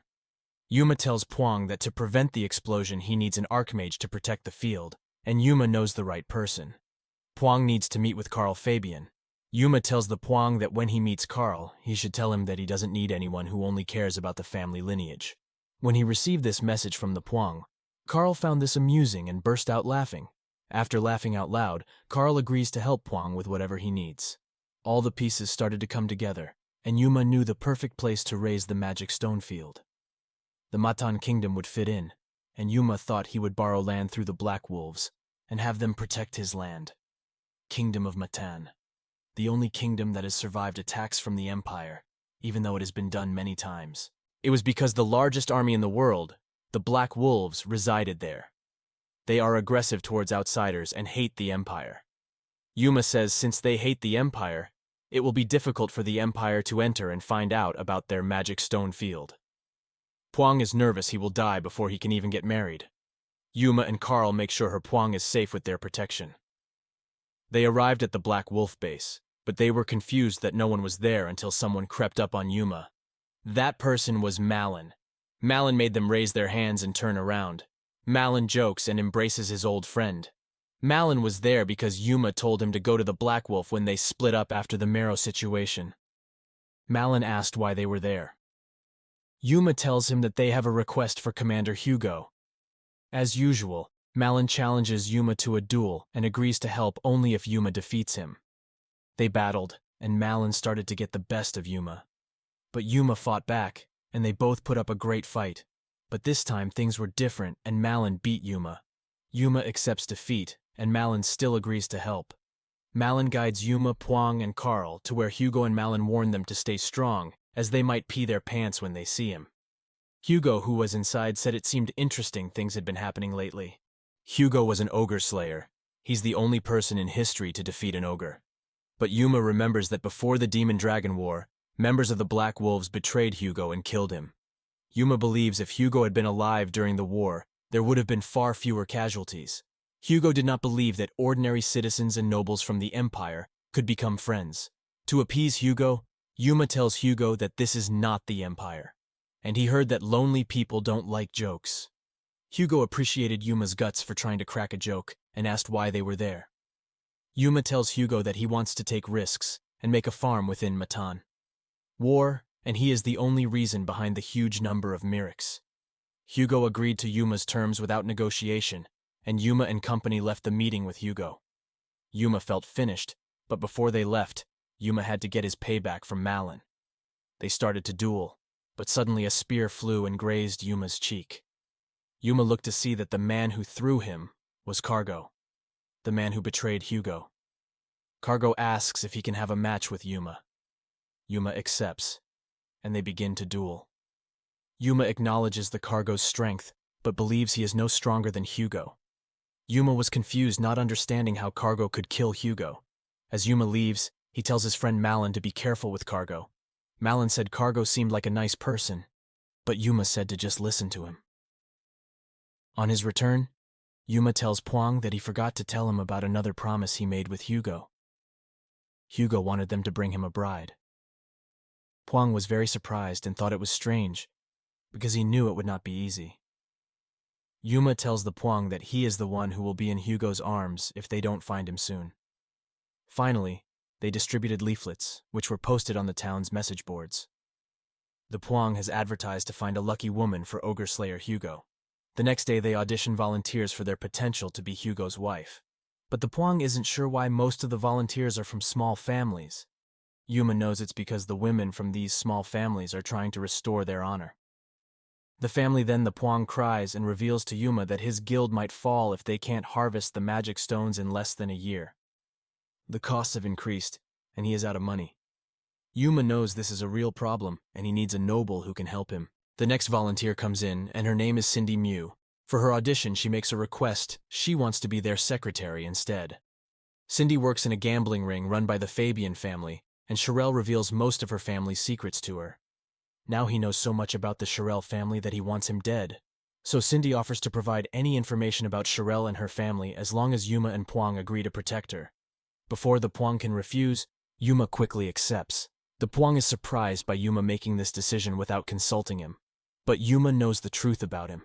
He is no ordinary pub worker. He is a member of the Imperial Special Forces. Cindy was investigating the merchant union Phuong under the Empress's orders. Yuma asked Cindy Mew how much security was in the secret Sherelle warehouse. Cindy immediately reveals there are 5 swordsmen at the location. That night, Yuma gathered the crew and they headed to the warehouse. They inspected the area from afar, and one of the men took this as an opportunity to show off his accuracy. He overpowered one of the swordsmen and they moved silently. Malin sneaks up on the swordsman while Yuma takes care of the others. Then they faced a swordsman who became a challenge for Yuma. But they have a quick duel, as he is no match for Yuma. They arrived at the warehouse entrance, but Yuma wasn't sure how to get through the large steel door. One of the men took out his bow and shot an exploding arrow at the door. The arrow blew a hole. The door reveals the mound of gold they robbed, and a storeroom. Yuma needed enough time to last 2 years. Yuma returns to see the Phuong and tells him that one problem has been solved. But Yuma knew he had to find someone to support the merchant union Phuong because once the union grew more, problems would arise. Yuma believes the other nobles can solve this problem. Phuong gives Yuma a recommendation from Haywin, so he gets a recommendation. Yuma plans to convince Duran-Jacques to join them. Duran-Jacques was the most accomplished person during the conquest within the Empire. He had the greatest swordsmanship in the Empire, and he was always compared to Hugo. Duran was a 3rd-generation Imperial Lord, and also had the support of the Empress. Yuma at this time arrived at the battlefield in the plains of Yonir, and he gave away his armor. But there are bullies nearby who try to taunt him. Yuma dropped his armor and realized this was the quickest way to get Duran's attention. Dai started beating them and 20 other people. As punishment, Yuma was sent to court-martial. Duran was impressed that Yuma defeated 20 of his men. Duran sensed Yuma's talent and could tell he was an impressive user of aura. Duran grew fond of Yuma and asked him to be sent to his tent. After a quick lash, since Duran had shown fondness for Yuma, Yuma received a gentle whiplash that night. Duran and Yuma spoke, and 1 month later, Yuma wore the armor and sword that Duran had personally selected for him. Yuma stands as officer to seize the capital city of Ahmad's empire. At the Battle of Ahmad's castle, Yuma shows great leadership which greatly impresses Duran. After the battle was over, Duran offered to let Yuma keep the sword he had borrowed for the battle. Yuma didn't know how to react. The sword's name was Ascalon. Before the regression, this sword belonged to Damien Jacques, Duran's first son. The steel used to forge the sword is Sokasan steel. This stone is only available near the eastern region of Seru-Kasan. The steel is very rare. There's nothing that steel can't cut or break. The Ascalon sword is the absolute dream of any martial artist, and it has already been used to slay 2 dragons. Of course, Yuma wanted the sword, but he didn't know what to say. But then Duran says he can have the sword if Yuma becomes adopted. Yuma later refuses, because he doesn't want to be adopted, and tells Duran that he likes working in the Phuong Merchants Guild. Yuma asked Duran if he would consider taking him as an apprentice. Duran thought for a moment, but accepted the offer as he believed Yuma might agree to be adopted if he took good care of her as a student. Duran then orders Yuma to follow him to the second war zone. They go to see the Haseo Nation soldiers. At the Haseo National Army camp, Duran and Yuma appear alone. Duran spoke to Commander Hatch. Duran got to the point and asked to have a night battle. Duran offers to send Yuma for this battle, and Commander Hatch accepts on one condition: that if they win, they take Duran's head. Without hesitation, Duran accepted, and they agreed to fight in 1 week. Duran and Yuma return, and at camp, Duran says there is no way he will lose his life, as it will be much quicker for Yuma to die within the week. He finally understood what Yuma meant, rushing over to retrieve his sword from his tent and prepared for what was about to happen. As Yuma came out of his tent, he was rushed by a wave of soldiers. The first part of training is supposed to be basic, and the second part is real combat. But since Yuma had mastered the basics, Duran jumped into real combat. Yuma survives, and Duran is impressed that he did not kill any of his allies. Someone is watching with Duran. He was Randall, Duran's aide and nephew. Yuma thought there seemed to be no end to the warriors, so Yuma decided it would be easier to attack their leader. Randall felt insulted and drew his sword at Yuma. The soldiers started calling out Randall's name. In a duel, because they know your boss kill is punishable by death. The genius knight Randall is one of the most talented knights of the Zark family and wields dual swordsmanship. But for this duel, he will only have one sword. Yuma immediately sensed Randall's power, but Yuma was happy to have finally found a worthy opponent. Randall's attacks were sharp and precise, but Yuma managed to beat him. Randall is very embarrassed about losing to him, so he tells Yuma to kill him. They fought great, but Duran finally ended the training. Yuma receives medical attention on his shoulder, and Duran tells him that he will lose if Randall has both swords. Duran tells Yuma that he will take 3 years as his apprentice. Yuma annoyingly says he'll only beat him in 3 years, and Duran hits Yuma's injured shoulder for getting back at him. Duran said he had to have his counter ready in case he had been hit. He had to live through death, but he was afraid the wound would open again. It's because his subconscious has half control over his body. Therefore, Yuma must have full control over his body. Yuma learns a lesson, and later that night, Yuma grows tired of the constant attacks. Yuma plans to kill Duran, but Duran expects the attack and wakes up. He applauds the effort and sends Yuma back to his tent since he has training in 2 hours. 2 hours later, they started training, and Duran told Yuma that he needed to starve for 6 days. Duran tells Yuma that he will practice by counting blades of grass. But he wouldn't just count. He would use his aura to envelop every blade of grass while his eyes were closed and simultaneously calculate the response. Yuma said using aura alone was hard enough with my hands, but he wanted to wrap each blade of grass to count. He asked if this was possible. Yuma doubted Duran. He asked Yuma to see enough, and Duran had earned his respect. During Yuma's first day of training, he felt hungry for the first time in a long time. Meanwhile, on the second day, hundreds of blades of grass broke off because they couldn't hold back Yuma's aura. On the third day, Yuma felt as if he had become a stone carving. On the fourth day, a herd of cows passed by Yuma, but he didn't even open his eyes. On the fifth day, the endless visual and auditory hallucinations finally stopped. And finally, on the sixth day, all of Yuma's stored energy was used up. And just like that, Yuma died. As Yuma was dying, he wondered if he was really dying. He wondered how he could die so quickly after his regression. He thought of Duran, the one who made him count the grass. He was the reason for Yuma's death, and now Yuma imagines killing Duran. But suddenly Yuma came back to life. Duran wasn't just going to let Yuma die. He used the blood of the orcs to bring him back to life. Duran congratulated Yuma for counting every blade of grass. Now Duran said it was time to fight. They arrived at the battle site, and the two commanders met. Duran asked who they would choose to face Yuma. Commander Hatch said, "Don't worry, because Duran's head will be cut off no matter what. The rules of battle are red. No one interferes in the battle, and the loser will admit defeat and retreat." On Duran's side, participating was Yuma. On the participating side of Hatch is Tensu. Yuma had heard of Tensu before. There are 3 famous families in the Empire: the Zark family of swordsmanship, the magic family Fabian, and the Rolmandi spearman family. Tensu previously crossed paths with Chunan Rolmandi of previous spearmanship and sparred with him. And on that day, Chunan Rolmandi was left half dead. The battle begins, and Tensu rushes at Yuma, and with one swing the battle ends. Everyone except Duran was shocked. Hatch got angry and rushed towards Yuma. But Yuma stops him and demands he put down his sword unless he wants to watch the Haseo nation be annihilated. And with that, the war ended. The imperial troops did not shed a single drop of blood. News quickly spread throughout the empire, and the returning troops were welcomed back home.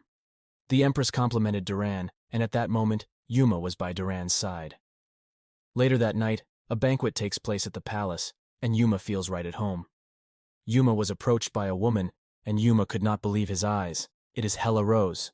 He wanted to ask Yuma if Duran really made him drink ogre blood. Yuma confirms, and says it was to save her. And then Hella Rose asked if it was true why if she asked for ogre blood from her mother. Previously, when Yuma was by Duran's side, he requested ogre blood so that Carl Fabian could research it. Hella Rose grew impatient and started screaming. He wants to know what Yuma is using the blood for, and he won't allow it if Yuma plans to use it for his own benefit. Yuma says the ogre blood will be used to help Mr. Carl Fabian's research. She goes on to say that her parents died from magic bombardment when she was little, and she told him that an imperial magician saved her. Then someone interrupted and said he had heard this story before. Yuma became nervous when Hella Rose asked her sister Zishka Rose if she knew this man. Zishka Rose called Yuma for her conflicting story. He also heard that Yuma became Duran's disciple. Yuma said he wasn't lying. He says it is true that both people have saved him. He told that before he moved to a different village and had his life saved again. Yuma tries to stall for time and offers to ask Adelaine Rose out for a drink. But when he gets the wine, Zishka decides to play a game with Yuma. He wanted her to drink wine until he finished his glass. Yuma is actually an alcoholic, so he accepts the challenge and downs a few barrels of wine. He finished his wine and he was surprised by how much Yuma drank. But it seems these are all settings. He knew they had a lot of people watching and he didn't want to bore them. Zishka asked if anyone in the crowd wanted to challenge Yuma to a fight, but Hella Rose was annoyed with her sister. He didn't think Yuma was capable of protecting himself after drinking 5 barrels of wine. Hella and Zishka fought like any sisters. Zishka challenges his sister to stake her honor on Yuma, and the loser must comply with the winner's wish. The fight set up Duran to start the battle. He said because there was a danger of harming civilians, the use of aura was prohibited. The battle is between Yuma and Chunan Rolmady. Although the Rolmady family is famous for their spear skills, he is a knight who lost to Tensu. Since he beat Tensu before, Yuma feels confident. Before the battle starts, Zishka asks if a pig will come and ask for your next help. Zishka tells Yuma that he will be the first commoner to kiss a princess's hand. Yuma knelt down to kiss Hella's hand and Hella was disgusted by her sister's disrespectful behavior. Hella started asking what was wrong with being a commoner. Hella surprised everyone because Hella kissed Yuma on the head. The amount of pressure on Yuma to win this battle has just skyrocketed. Chunan rushed at Yuma with his spear. Yuma dodged Chunan's first attack. He then counterattacked and nudged Chunan's neck.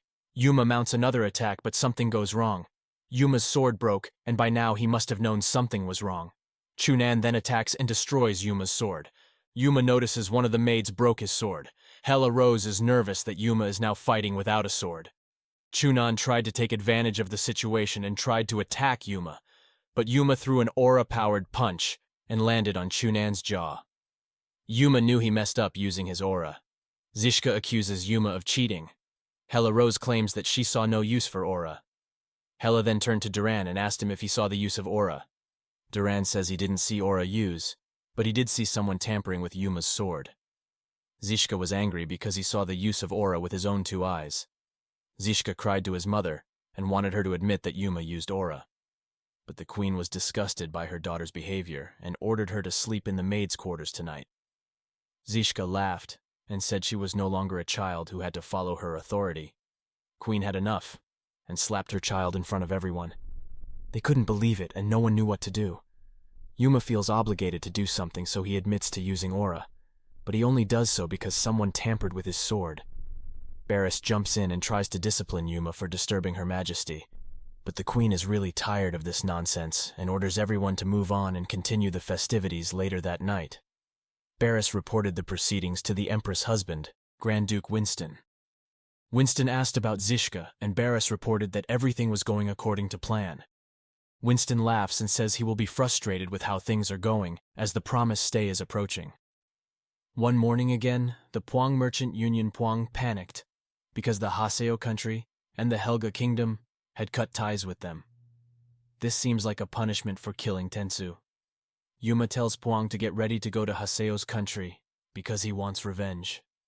He wanted to know what the Merchants Guild was currently dealing with the Haseo country. When they arrived at Haseo country, they made a plan which Yuma told Puang that he would act as the greatest imperial merchant, and she would be his assistant. They got out of the carriage and approached the guards. In the cargo hold, they asked who they were and why they were there. Yuma rushed over and kicked the guard right in the chest. He told them they were talking to the Empire's greatest merchant, and he demanded respect. They finally boarded the ship and continued to plot their plan. Yuma knows merchants are coming and starts smuggling goods from the Empire.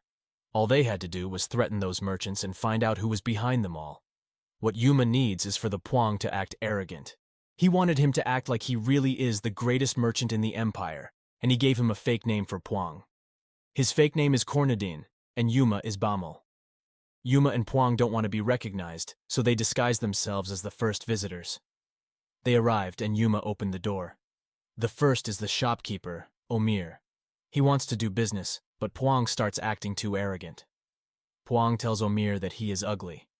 This angers Omir's guards, and they trigger a fight between Yuma and Omir's guards. Yuma takes them out, and Omir starts threatening Yuma with his status. Yuma clearly doesn't care about status and demands for Omir that he send someone higher than him. Yuma says they don't deal with trash like him. Yuma breaks his finger and the night ends. Days passed and Yuma and Puang had yet to see anyone of influence. But just as they were getting impatient, they heard a knock on the door. The door opens and Yuma can tell that whoever walked through the door is the real deal. She said she heard some royal scum acting like a bitch and asked if the Puang were the ones who caused everything. Yuma said the aura he was giving off was crazy. The smoke pipe bothers Puang. She asks what will happen if he refuses. Yuma has no patience for his game and cuts his pipe in half. Now he had her attention, and she realized he could have taken her by the neck, but she didn't. His guards try to avenge him, but he stops them. He then said that it was too late and said that the smoke was starting to affect the Puang. The Puang slumped onto the table and he couldn't move his body. The woman tells Yuma she is next, but nothing happens to Yuma. Yuma comes towards him and asks what now. Yuma reveals that he is immune to most poisons. He picked up the pipe and said pretending to smoke when he was actually burning the poisonous herbs. He then called her name Natalie, the Poison Queen. Natalie is surprised that Yuma knows who she is, but she asked him what he wanted. Yuma wants him to tell the trading manager of the Haseo country to repay their debt. With that, Natalie knew she was talking to the person who killed Tensu. Yuma ignored his question, and in addition he said, create a new contract to sell the magic stones at 30% of their original price. He will also give Natalie 20% in compensation. He thought about the offer and accepted it. Yuma can't believe Natalie accepted the offer without negotiating. Natalie removed the mask from her face and revealed her identity. He then suddenly kisses Yuma, but Yuma notices he has poison on his lips. She says the poison is called death, and she is looking for a man who is immune to the poison. Natalie walks away saying she will do whatever Yuma is happy to celebrate their new relationship later. After Puang recovers, he tells Yuma that he wants to go home. Yuma tells the Puang that they can go home, but they have to visit one tourist spot first. She had no choice but to go with him. Puang asks where Yuma wants to go. He wanted to go to the hellish cave where demons and magic stones appeared. Although only weak demons appear now, during the Demon-Dragon War it will be different. It was due to the appearance of the demon god. With the appearance of that demon god, the human realm was filled with demonic energy. This caused powerful demons to flood the area. But the strange thing is that even without a demon god, there are occasional appearances of powerful demons. That's why hell caves need to be investigated once in a while. Yuma and Puang arrive at the cave. Puang can't believe he went through it. She is afraid of danger, but Yuma assures her that he will protect her again. Puang asks how they will get past the guards, but he must have forgotten that none of them suited Yuma. They enter the cave, and Yuma tells the Puang to stay close, because it's dangerous. As they pass through the cave, Yuma slices the baby's Salove. It is a demon, and they have a strong maternal connection like a spider. Yuma knows if he doesn't kill Salove in this hellish cave, they will follow him outside and try to kill him. During the war, the 5 demonic dragons Selov appeared in the center of the empire and took the lives of more than 100 of the empire's swordsmen. Yuma tells Puang to wait outside as things are worse than expected. Inside the cave, Yuma is running through the cave trying to avoid the nets.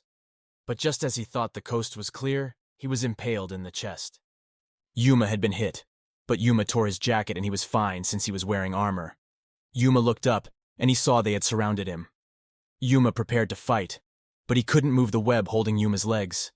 He cut the net and realized he had to be more careful of the traps. Yuma tries to cut through the net and bring Selov down. He shot back at Yuma. Yuma dodged and used his aura to take down Selov.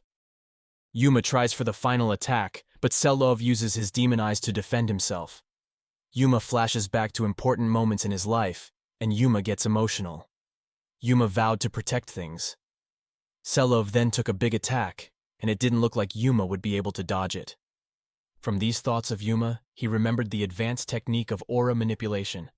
After compressing the aura to its limit, then he released it all at once. The only thing Yuma managed to do was kill one cello. Next time Yuma will need a team if he wants to come back. But he had to focus on getting out of the cave this time first. The problem now is that Yuma can't get up. If monsters attack now, he will die. As Yuma lay on the ground, he was awakened by a kiss. Yuma woke up in disgust as he had no idea what had just happened. Then he heard a familiar voice. "It's Natalie! He gives Yuma expensive medicine!" Yuma feels better now and asks how it got here. Puang jumped to hug Yuma, and Natalie said she was crying in front of the main hall for help. Natalie says Yuma will die from the orcs if he doesn't arrive. He tells Yuma that he won't last long if he keeps risking his life like this. Yuma admits that he was right, and points out the reasons for risking his life. In the cave, he wanted Cello's corpse. "It's worth its weight in gold," he said. Yuma started scavenging through the corpses, and Natalie thought it really wasn't worth the risk. So she decided to leave. But as he walks away, Yuma gifts him to save him. It is a sack of acid poison. The Puang tries to get Yuma to hurry up so they can get away before the danger appears. They leave and head to the pier. They go and see the smuggler, and the smuggler wants nothing to do with them, because he quit his job as an illegal smuggler. So he says he's clean now. This smuggler says he's an honest fisherman now. Yuma stops wasting time, and the smugglers allow them onto the boat. On board, the Puang says they should be able to maintain the merchants' union peacefully. Yuma asked what he had said. Yuma says they will make sure their competitors learn their lesson. The merchant guild that stole their clients was Zeka's merchant guild. They are an organization protected by the Rolmandi family. It was because the merchant guild leader Zeka was the illegitimate son of the head of the Rolmandi family, Hiza Rolmandi. Yuma arrives and he informs her that he is there to meet the head of the Zeka merchant union. In his mind, he still couldn't forget one problem. He wasn't sure why Hiza would help his illegitimate child, and he also felt like he had heard the name Zeka before. Yuma arrives at the meeting room, but he notices a maid standing outside the door and she has a gash on her face. This made Yuma's mouth taste bad. When Yuma walked into the room, he smelled a strong smell of alcohol. Yuma introduces himself, and the man asks what he's here for. Yuma announces he is here on business with the Haseo nation. The man replies that it doesn't matter why he came here. What matters is the fact that he is here, and asked Yuma to have a drink with him. He gives Yuma a bottle to drink because he broke all the glasses, which Yuma knew he might seem crazy, but he understood why he kept drinking. The aura on his body was unbearable. It must be painful. Yuma reminds him that he was there about trading with the Haseo nation. This made the man angry, and he threw all the bottles on the ground and he told Yuma to leave. Now Yuma innocently asked what would happen if he refused to go. The man replies he just has to kill him right here. Yuma tells him to give it a try, and asks if he will try doing what he did to the maids outside. The man rushed at Yuma, and he was clearly in no condition to fight back. Yuma dodged, and the man got angry. Yuma remembered now. There was a man who was possessed by a demon. Even if his arms were cut off, they would grow back, and he couldn't die even if an arrow pierced his heart. Along with the innocent commoners, the knights who tried to stop him were slaughtered. Yuma realized that he was talking to the man. The name of the man possessed by the devil is Zeka Dean. Yuma is left with no choice but to fight Zeka. Even though he wasn't in a trance right now, he still attacked quite strongly. Zeka lands another attack, but Yuma gets the best of him once again and smacks his butt. But somehow Zeka still got back up and grabbed his spear. and he didn't stop. Zika lunged at Yuma, and he barely got out of the way. Zika quickly unleashed a multitude of attacks. Yuma had no choice and let out his aura. As Yuma threw his aura-charged fist, it caught his eye. Heiza Rollmindy is the head of the Rollmindy family, and a cold noble who strictly maintains the purity of the bloodline. While he was weaker than Duran in terms of strength, he had never lost a debate in a cabinet meeting. He knows that Yuma is Duran's student, and says he could have killed Zika with his aura. Yuma says he has no choice, as he will be killed. He was impressed that Yuma had enough dignity and courage to stand his ground. He was worried about Duran having a student with talent like him. He tells Yuma to leave because he has to talk to Zika. Yuma was gone, and all he could think about was how strange it must have been for him to be there himself. He believes it is because Zika has extraordinary talent. But to think that a pure-blood supporter like him would look after an illegitimate child was something else. Inside, we see Zika being reprimanded by his father. We are now taken to a meeting between Duran and Yuma. Yuma tells Duran that he needs a 40-year-old wine that comes from Shala. Yuma tells Duran he needs it for a very picky client. After his encounter with Duran, Yuma returns to see Zika. Zika asks if Yuma has returned for another round. Yuma says he's not there to fight. He just wants to talk drinks. Zika tried drinking from abroad and liked it. He said it was like pouring fire down his throat. Zika said he felt his mind getting clearer with every drink. Zika then offers an amazing story in return. There used to be a beautiful girl. She bears a striking resemblance to the goddess Sebra. But he's just an ordinary guy living in the Tezi Highland countryside. Until one day Heiza Rollmindy found him. Then Zika asks Yuma what he thinks Heiza Rollmindy did to that woman. Yuma guesses he raped her. Zika says it is true and that maid is her mother. Her mother's parents tried to talk to her, but Heiza cut them off in one strike. His mother committed suicide when Zika was 6 years old by jumping off a cliff, and Heiza, seeing Zika's talent and spearmanship, ordered him to become her adopted daughter. Yuma said it was a terrible story. Zika causes Liz to be battered every time she refuses to become her adopted daughter. Then Zika goes crazy. He screamed how Liz could tell with her sweet mouth to tell him to be that bastard's adopted daughter. She asks how can he say something like that.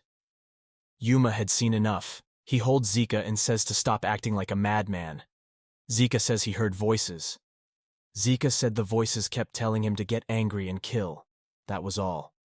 Yuma realized it was a devil's voice. If people hear their voices, they have 3 days and a maximum of a week before they are possessed. Zika was already corrupted by the demonic energy. If he allowed this to happen, the events before him would regress once again. Yuma doesn't understand Heiza's obsession with Zika, someone who was destroyed by demonic energy because Zika was supposed to be useless. Yuma knew he had to help him, and Yuma offered him a hand. Merchant Union Secretary Cindy receives a letter from Yuma.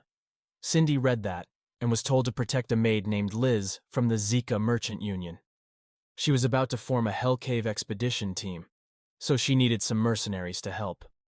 He will divide the fee among those who want to join. He also tells him to keep looking for Hugo's bride. Cindy was upset because she had been used. We now see Yuma and Zika on an adventure. Zika says he doesn't usually go on adventures because he will be in trouble if he loses himself. Yuma said not to worry, as he would make sure to hit him to calm him down. They arrived at their destination, the Black Wolf Palace. Zika was scared to go in and die, but Yuma casually walked in. Yuma said to trust him and follow him. Yuma and Zika run into Hugo, and Hugo calls him a fraud. Yuma laughs and says he's not a cheat. They're just having trouble finding him a wife. Zika still doesn't understand how Yuma is so calm. Hugo rose from his throne and faced Zika. Zika gets so nervous that a demon starts to take over him. Zika had completely lost control of his body, and Hugo snapped him right in the forehead. This makes it fly again. Yuma asks if Hugo just killed him. Hugo did not kill him and sent him to receive medical attention. She said she shouldn't show him aggression. Yuma asked Hugo if he had noticed he was possessed by a demon. Hugo says he noticed something like that, and tells Yuma he can take him to the Wizard of the Golden Tower. It is considered a legend. On an island, home to an ancient artifact, the Insviken. Golden Tower in Insviken. There are stories about a legendary wizard living there. In the tower, many countries including the Empire have sent expedition teams to the tower. When they returned, the only conclusion was that it was an abandoned land. So Yuma, Zika, and Malin set out for their journey to the docks, and they tried to find a sailor to take them to Insviken. An old man offers to take them, and they set off for their journey. They saw pirates from a distance, and pirates tried to rob them and took everything they had. But the pirates had no idea who they were dealing with. Malin jumped aboard the pirate ship and started their fight. He took care of all the pirates and now can sail again. They reach the island and the old sailor set off. They head for Outback but are swarmed with little flies. But they find they aren't flies. The blob is a spirit that lives in uninhabited areas. They are not aggressive either. They reach the tower and go inside. They use Wisp for light source. The inside of the tower has lots of stairs to climb. As they climbed the stairs, they saw strange writing. The only one who can read the writing is Zika. They assume the demon inside Zika can read the writing. They thought it might have something to do with the tower. They finally reached the top, but saw nothing. Then, as they gazed off into the distance, they heard words telling them to let the children go. They released the wisp and turned around. The portal opened, and a huge tiger stepped out. Yuma shouted it was Kayante. Kayante is the strongest spirit of light. There was no way they would stand a chance against him. Kayante shoots Yuma and his friends for disturbing wisps. They returned attacks, but Kayante fended them all off. Kayante roared and his strength was boosted. Zika takes some damage, but his wounds start to heal as he is consumed by his demonic energy. Zika is facing Kayante now, and Yuma is worried that they will all die. However, suddenly a hand appeared out of the portal, and from the portal stepped a woman. He confronts Zika and his demons. He extended his hand towards Zika and the demon started to disappear. Yuma uses that as an opportunity to take down the demon inside Zika. The woman then told Kayante to stop playing with them. But he said he was just annoyed they were bothering the wisps, and decided to punish them all. Zika finally wakes up and sees the woman before him. The lady introduced herself as Krisha Ainu, and she welcomed them all to the tower. Yuma was surprised when he heard the name Krisha Ainu. Krisha Ainu is a dragon who takes the lead in protecting humans and slaying demons in the war of dragons and demons. His appearance on the battlefield that turned everything upside down was a salvation for their people. But in the end, Krisha Ainu fought demons until the end of her life. Because of that, the humans built a tomb for him and paid respect to him. Yuma also paid respects to Krisha Ainu. Malin and Zika are confused by what Yuma is doing, but Yuma just told them to salute the Krisha Ainu too. Krisha Ainu, who witnessed this, said that they did not need to go that far to talk to him because he was not as eccentric as Kayante. Krisha Ainu then came over to Zika and said that he already knew the reason for their arrival. He also stretched his hand in front of Zika's face and said that he would show me something. Krisha Ainu's hand glows and Zika can see a memory. Krisha Ainu's older brother, Hattori Ainu, is a human-loving blue dragon. The humans gave him a golden tower. Even though it was just confinement for them, the two of them gave birth to their love child in that place and gave them adorable daughters. The unlucky half-dragon Pitzinkarta. Pitzinkarta grew up and ran away, met humans, fell in love and gave birth to children like his father. However, humans stole her child as a hostage to harness her power in war. Pitzinkarta finally joined the war. However, fearing retribution, the humans did not give the child away after the war ended. Humans brainwashed Karta's children. That made him fall into extreme skepticism. But Pitzinkarta, who couldn't kill himself under the Dragon Pact, fled to the demon world. And in the world of demons, evil monsters eat flesh, where only grudges remain. As time passed, Pitzinkarta's offspring gave birth to the next generation, until the generation of Zika's mother, where the dragon traits remained very dim. Someone summoned Pitzinkarta, who became an enemy in the demon world. And as expected, Zika has quite a bit of dragon left, so he's going crazy with it. Zika was very relieved that it wasn't a demon. However, Krisha Ainu said that Zika cannot be called a half-dragon now. The child had completely infiltrated Zika, so if he wanted to take it out, then Zika would face certain death. So Krisha Ainu told Zika to bring something with him. Then, Krisha Ainu took out a spear. He told him that the spear's name was Si Berlin and told Zika to take it. He also told that his brother was the one who made the spear for his son. Then Krisha Ainu placed the jewel that was on her forehead on Zika's forehead and ordered that apart from Zika, no one would touch the spear, even the kid. Krisha Ainu's eyes and jewels shone and the spear Zika was holding reacted. But Zika suddenly hurts. Then from his mouth came miasma. Krisha Ainu collected it and formed it into a crystal ball, and then attached it to Zika's chest. Krisha Ainu told me that this was the only way. Now Berlin will protect Zeka from that kid. Since none of the ships were returning, Krisha Ainu said that he would build them a portal so they could all return safely. Then Krisha Ainu told them to have fun and was about to leave, but he was stopped when called by Zeka. Zeka lowered his head and thanked Krisha Ainu. Krisha Ainu smiled and said that the burden of the dragons was now on him. If there ever comes a day where Zeka meets their relatives and he is in danger, he tells her to tell them his name. Krisha Ainu finally left.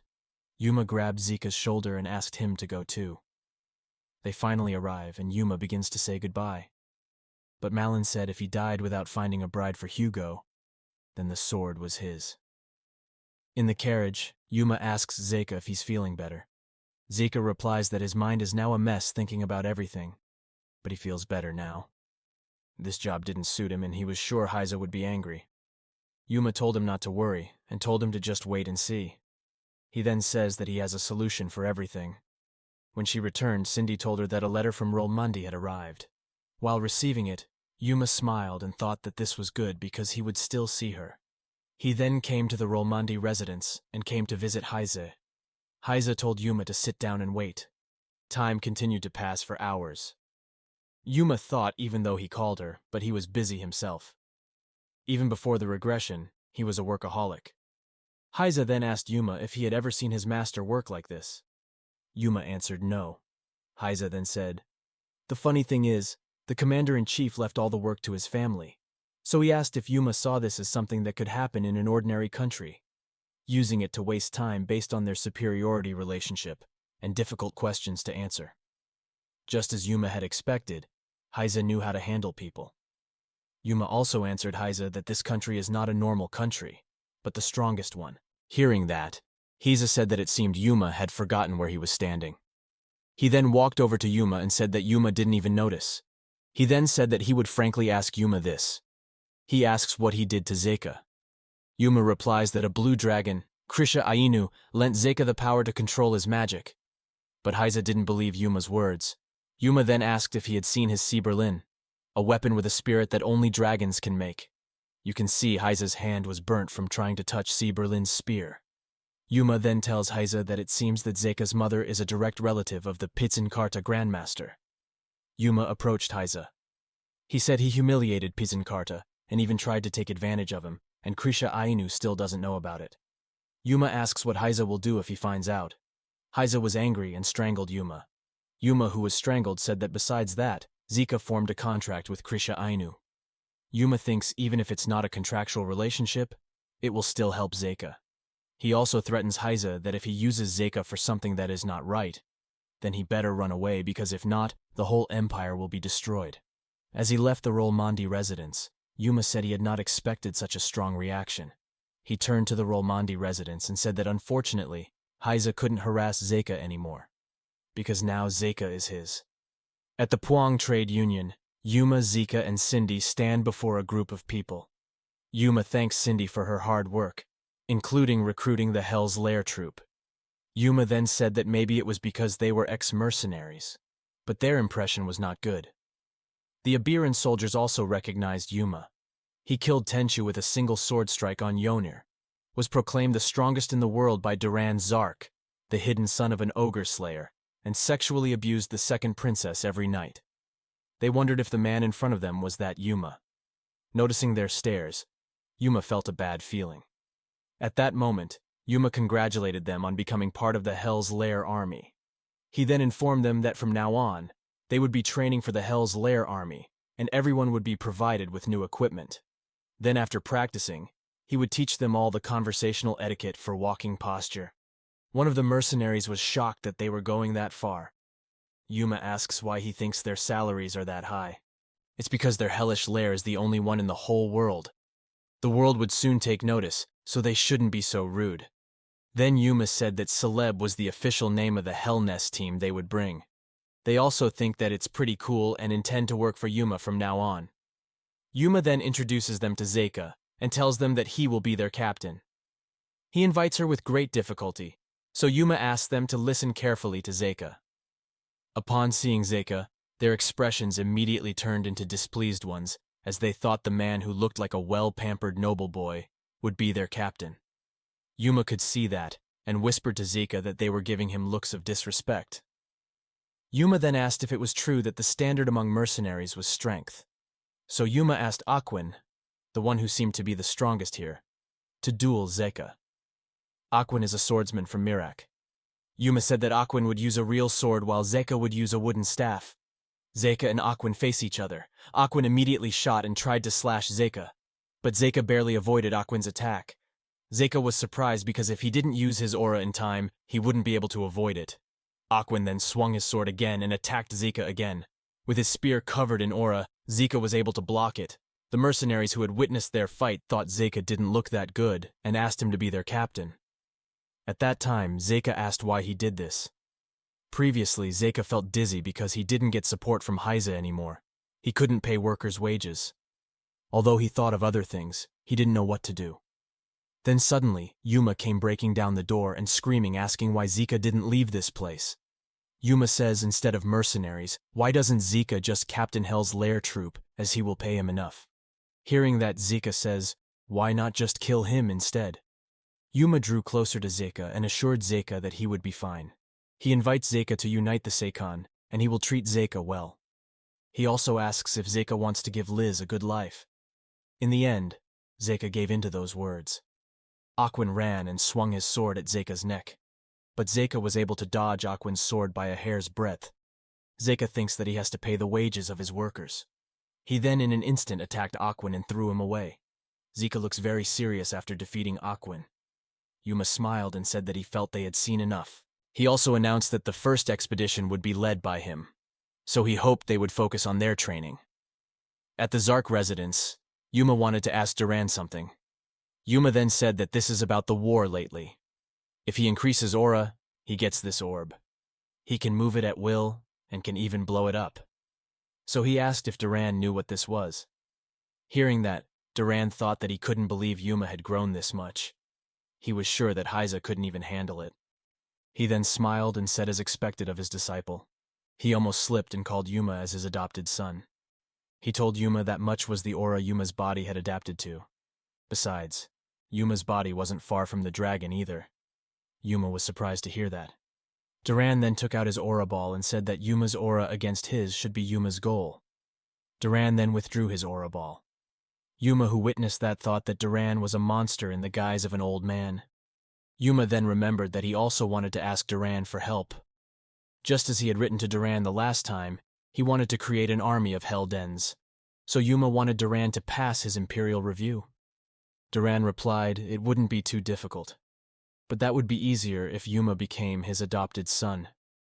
Yuma answered instead of that, he would deliver all the valuable items among the monster's loot to Zark's residence. They both exchanged glances. Their gazes even felt like a dragon and a lion were fighting. Feeling defeated, Duran said that Yuma could do whatever he wanted. Then someone suddenly asked if he could be part of the army of the Hell Nest. That person was Duran's daughter, Catherine Zark. The worst thing that could happen naturally in this environmental land is to be swarmed by demons from the den of hell and leave it. But there's something else besides that. Yuma announced that they would suppress the demons of Anthan, even if it was a dangerous place. This way they would be able to prove it to themselves through results. The mercenaries started to shout. Yuma then turned and asked if Catherine was sure she would join this. Catherine replies that's true, and asks didn't she tell Yuma that? Yuma said that it would be dangerous, but Catherine replies that there's no one in the Zark family who can't defend himself. On top of that, he said demons appeared in Zark's territory. They started moving, and one day they found out that they were in a position to defeat the demons. Yuma said that if that was the case, then he could write down the details of the expedition and send it to Catherine. Catherine replied that it might be true, but experiencing it was another matter. He thinks that someone has to step up. Yuma was impressed and thought that the most suitable head of the Zark house might be Miss Catherine. The troops set off, and now they have arrived in the snowy region. Yuma ordered to leave his horse here. They kept walking until finally they were suddenly ordered to stop and stay in their current position and stay alert. At that moment, a rabbit came to Yuma's feet, but his mouth turned into a monster's mouth and was about to bite Yuma's leg, but Yuma stabbed the monster in the head before it could attack. Now they have arrived at their destination. One by one they entered this hellish lair. Suddenly a large boulder rolled towards them.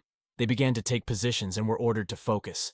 Zika then takes out the light from his spear to illuminate this place and looks at the troll before him. Yuma thought the trolls weren't that strong, but the problem was that there were 6 of them. Yuma then said, "Don't involve him in this fight, and they have to find them themselves." Zika and the others are surprised that Yuma won't be fighting. Mockingly, Yuma asks if Zika is scared. This irritates Zika and asks who is scared. At that moment he swung his spear and cut off the troll's arm before him. Yuma, who witnessed that, thought it was a good swing. However, trolls have great regeneration abilities. The soldiers rushed up and attacked before the troll recovered. As the soldiers charged at the injured troll, other trolls began to approach them. However, Aquin rushed behind the troll and slashed the troll in the back. Yuma, who witnessed that, thought Zeka as Urama's attacker and assisted by foot soldiers protected by Aquin and Gaizel was an amazing combo. Yuma was happy because he thought this was a great investment.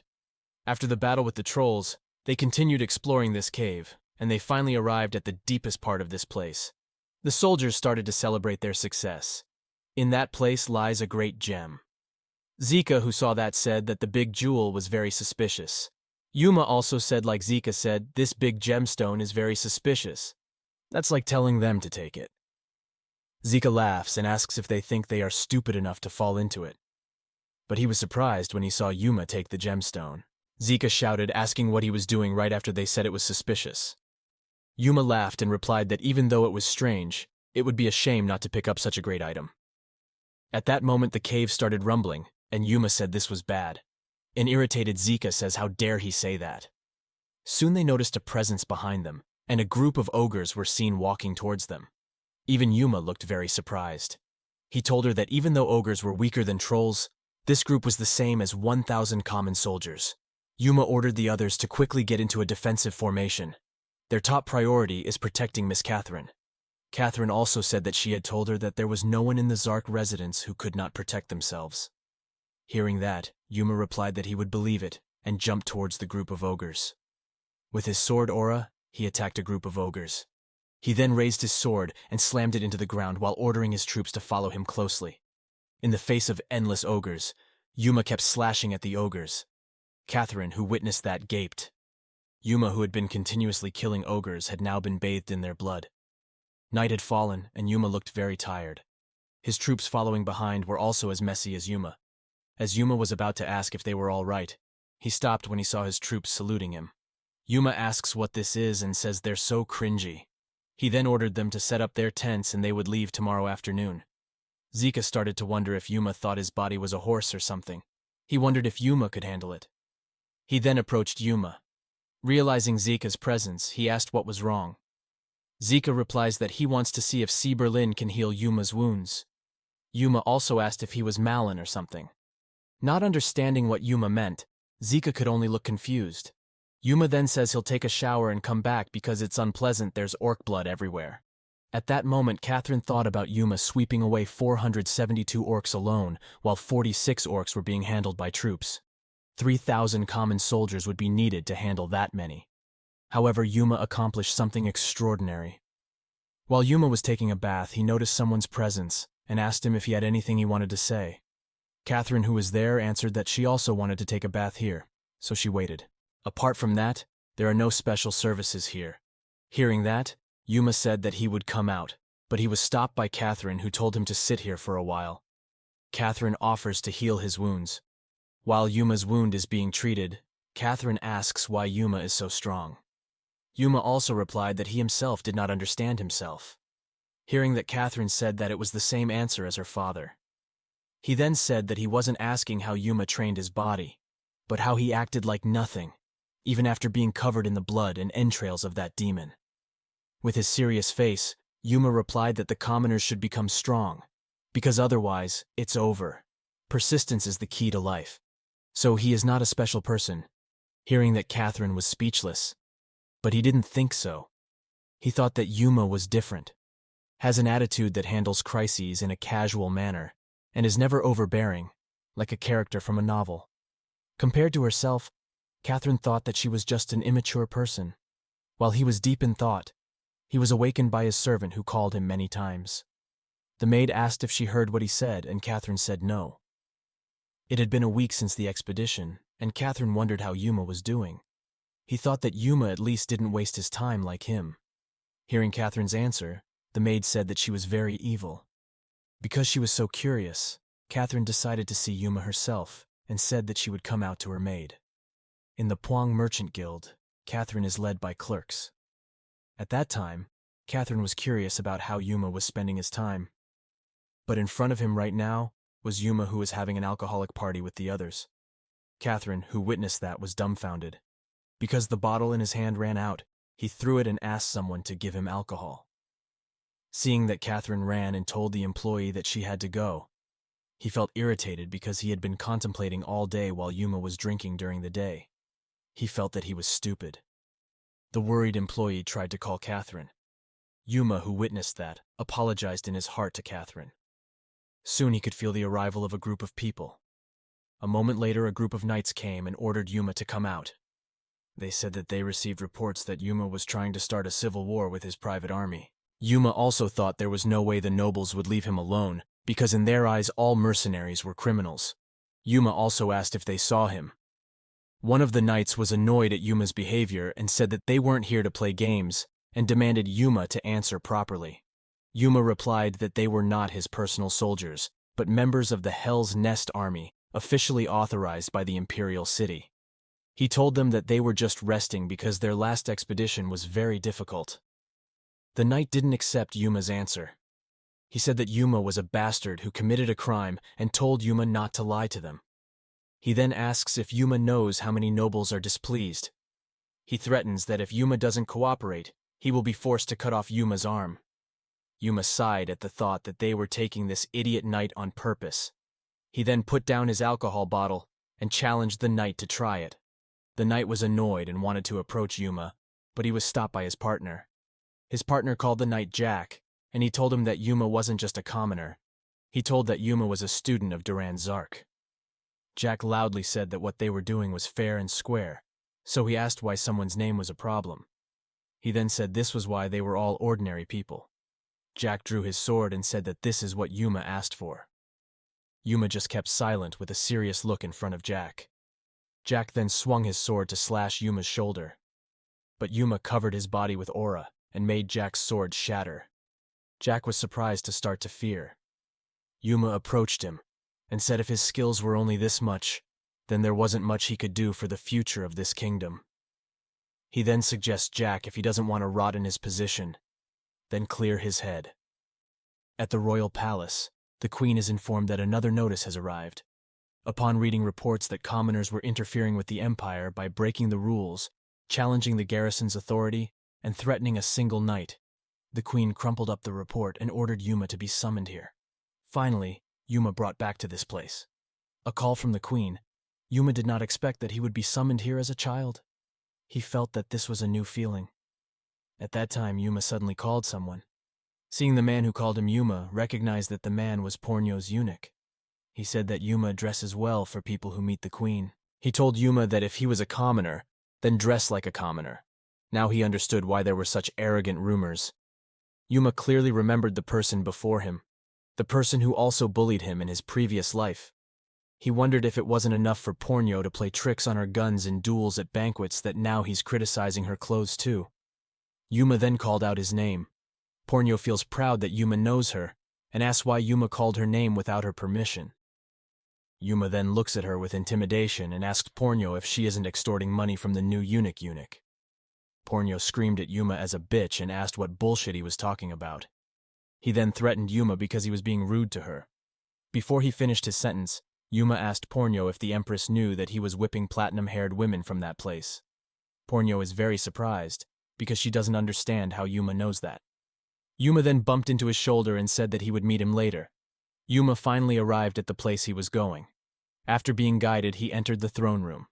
As soon as Yuma arrived, the Empress said that Yuma's recent behavior had really made her dizzy. He broke the knight's sword and dropped it 5 times. The Empress asks if Yuma realizes that he is just a commoner, or if there is someone else behind him besides Duran. Yuma smiled and thought that maybe he could use the name Krisha Ainu. He knelt down and chanted the name of Krisha Ainu. the blue dragon descended from the Mahatrisha dragon ruler.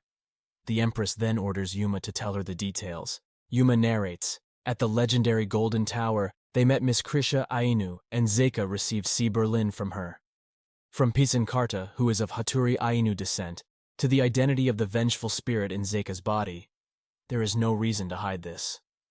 Of course, even if the dragons were not involved in the world, Yuma thought this would be enough for the Empress. The Empress then asked whether the weapon called C. Berlin was the dragon item that injured the garrison unit. Yuma replied it was right to make Empress. Thinking that Yuma's story seems dangerous, Yuma then swore to his master that he would not betray the kingdom no matter what. Even his master said that if he showed such a sign, he would behead him.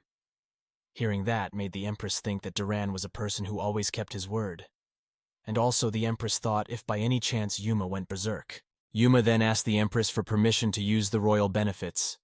He told her that the reason he was gathering mercenaries was to explore the layers of hell for the benefit of the kingdom. If it was for the peace of the kingdom, he was willing to stand up to anything, and that was all he wished for. Hearing that, the Empress began to think. He then said seeing that Yuma didn't even spare his life, made him think that Yuma wasn't without ambition, then asked if that was all Yuma wanted. Yuma said yes, and even though he was only a commoner, his loyalty to the kingdom was no less than that of a noble. The Empress thought it would be wise to consider how to make use of Yuma now. He then smiled, and said he would reward Yuma with something. He gives Yuma a royal seal that can be used 3 times. He asks Yuma to show him what Yuma's loyalty can do with this seal.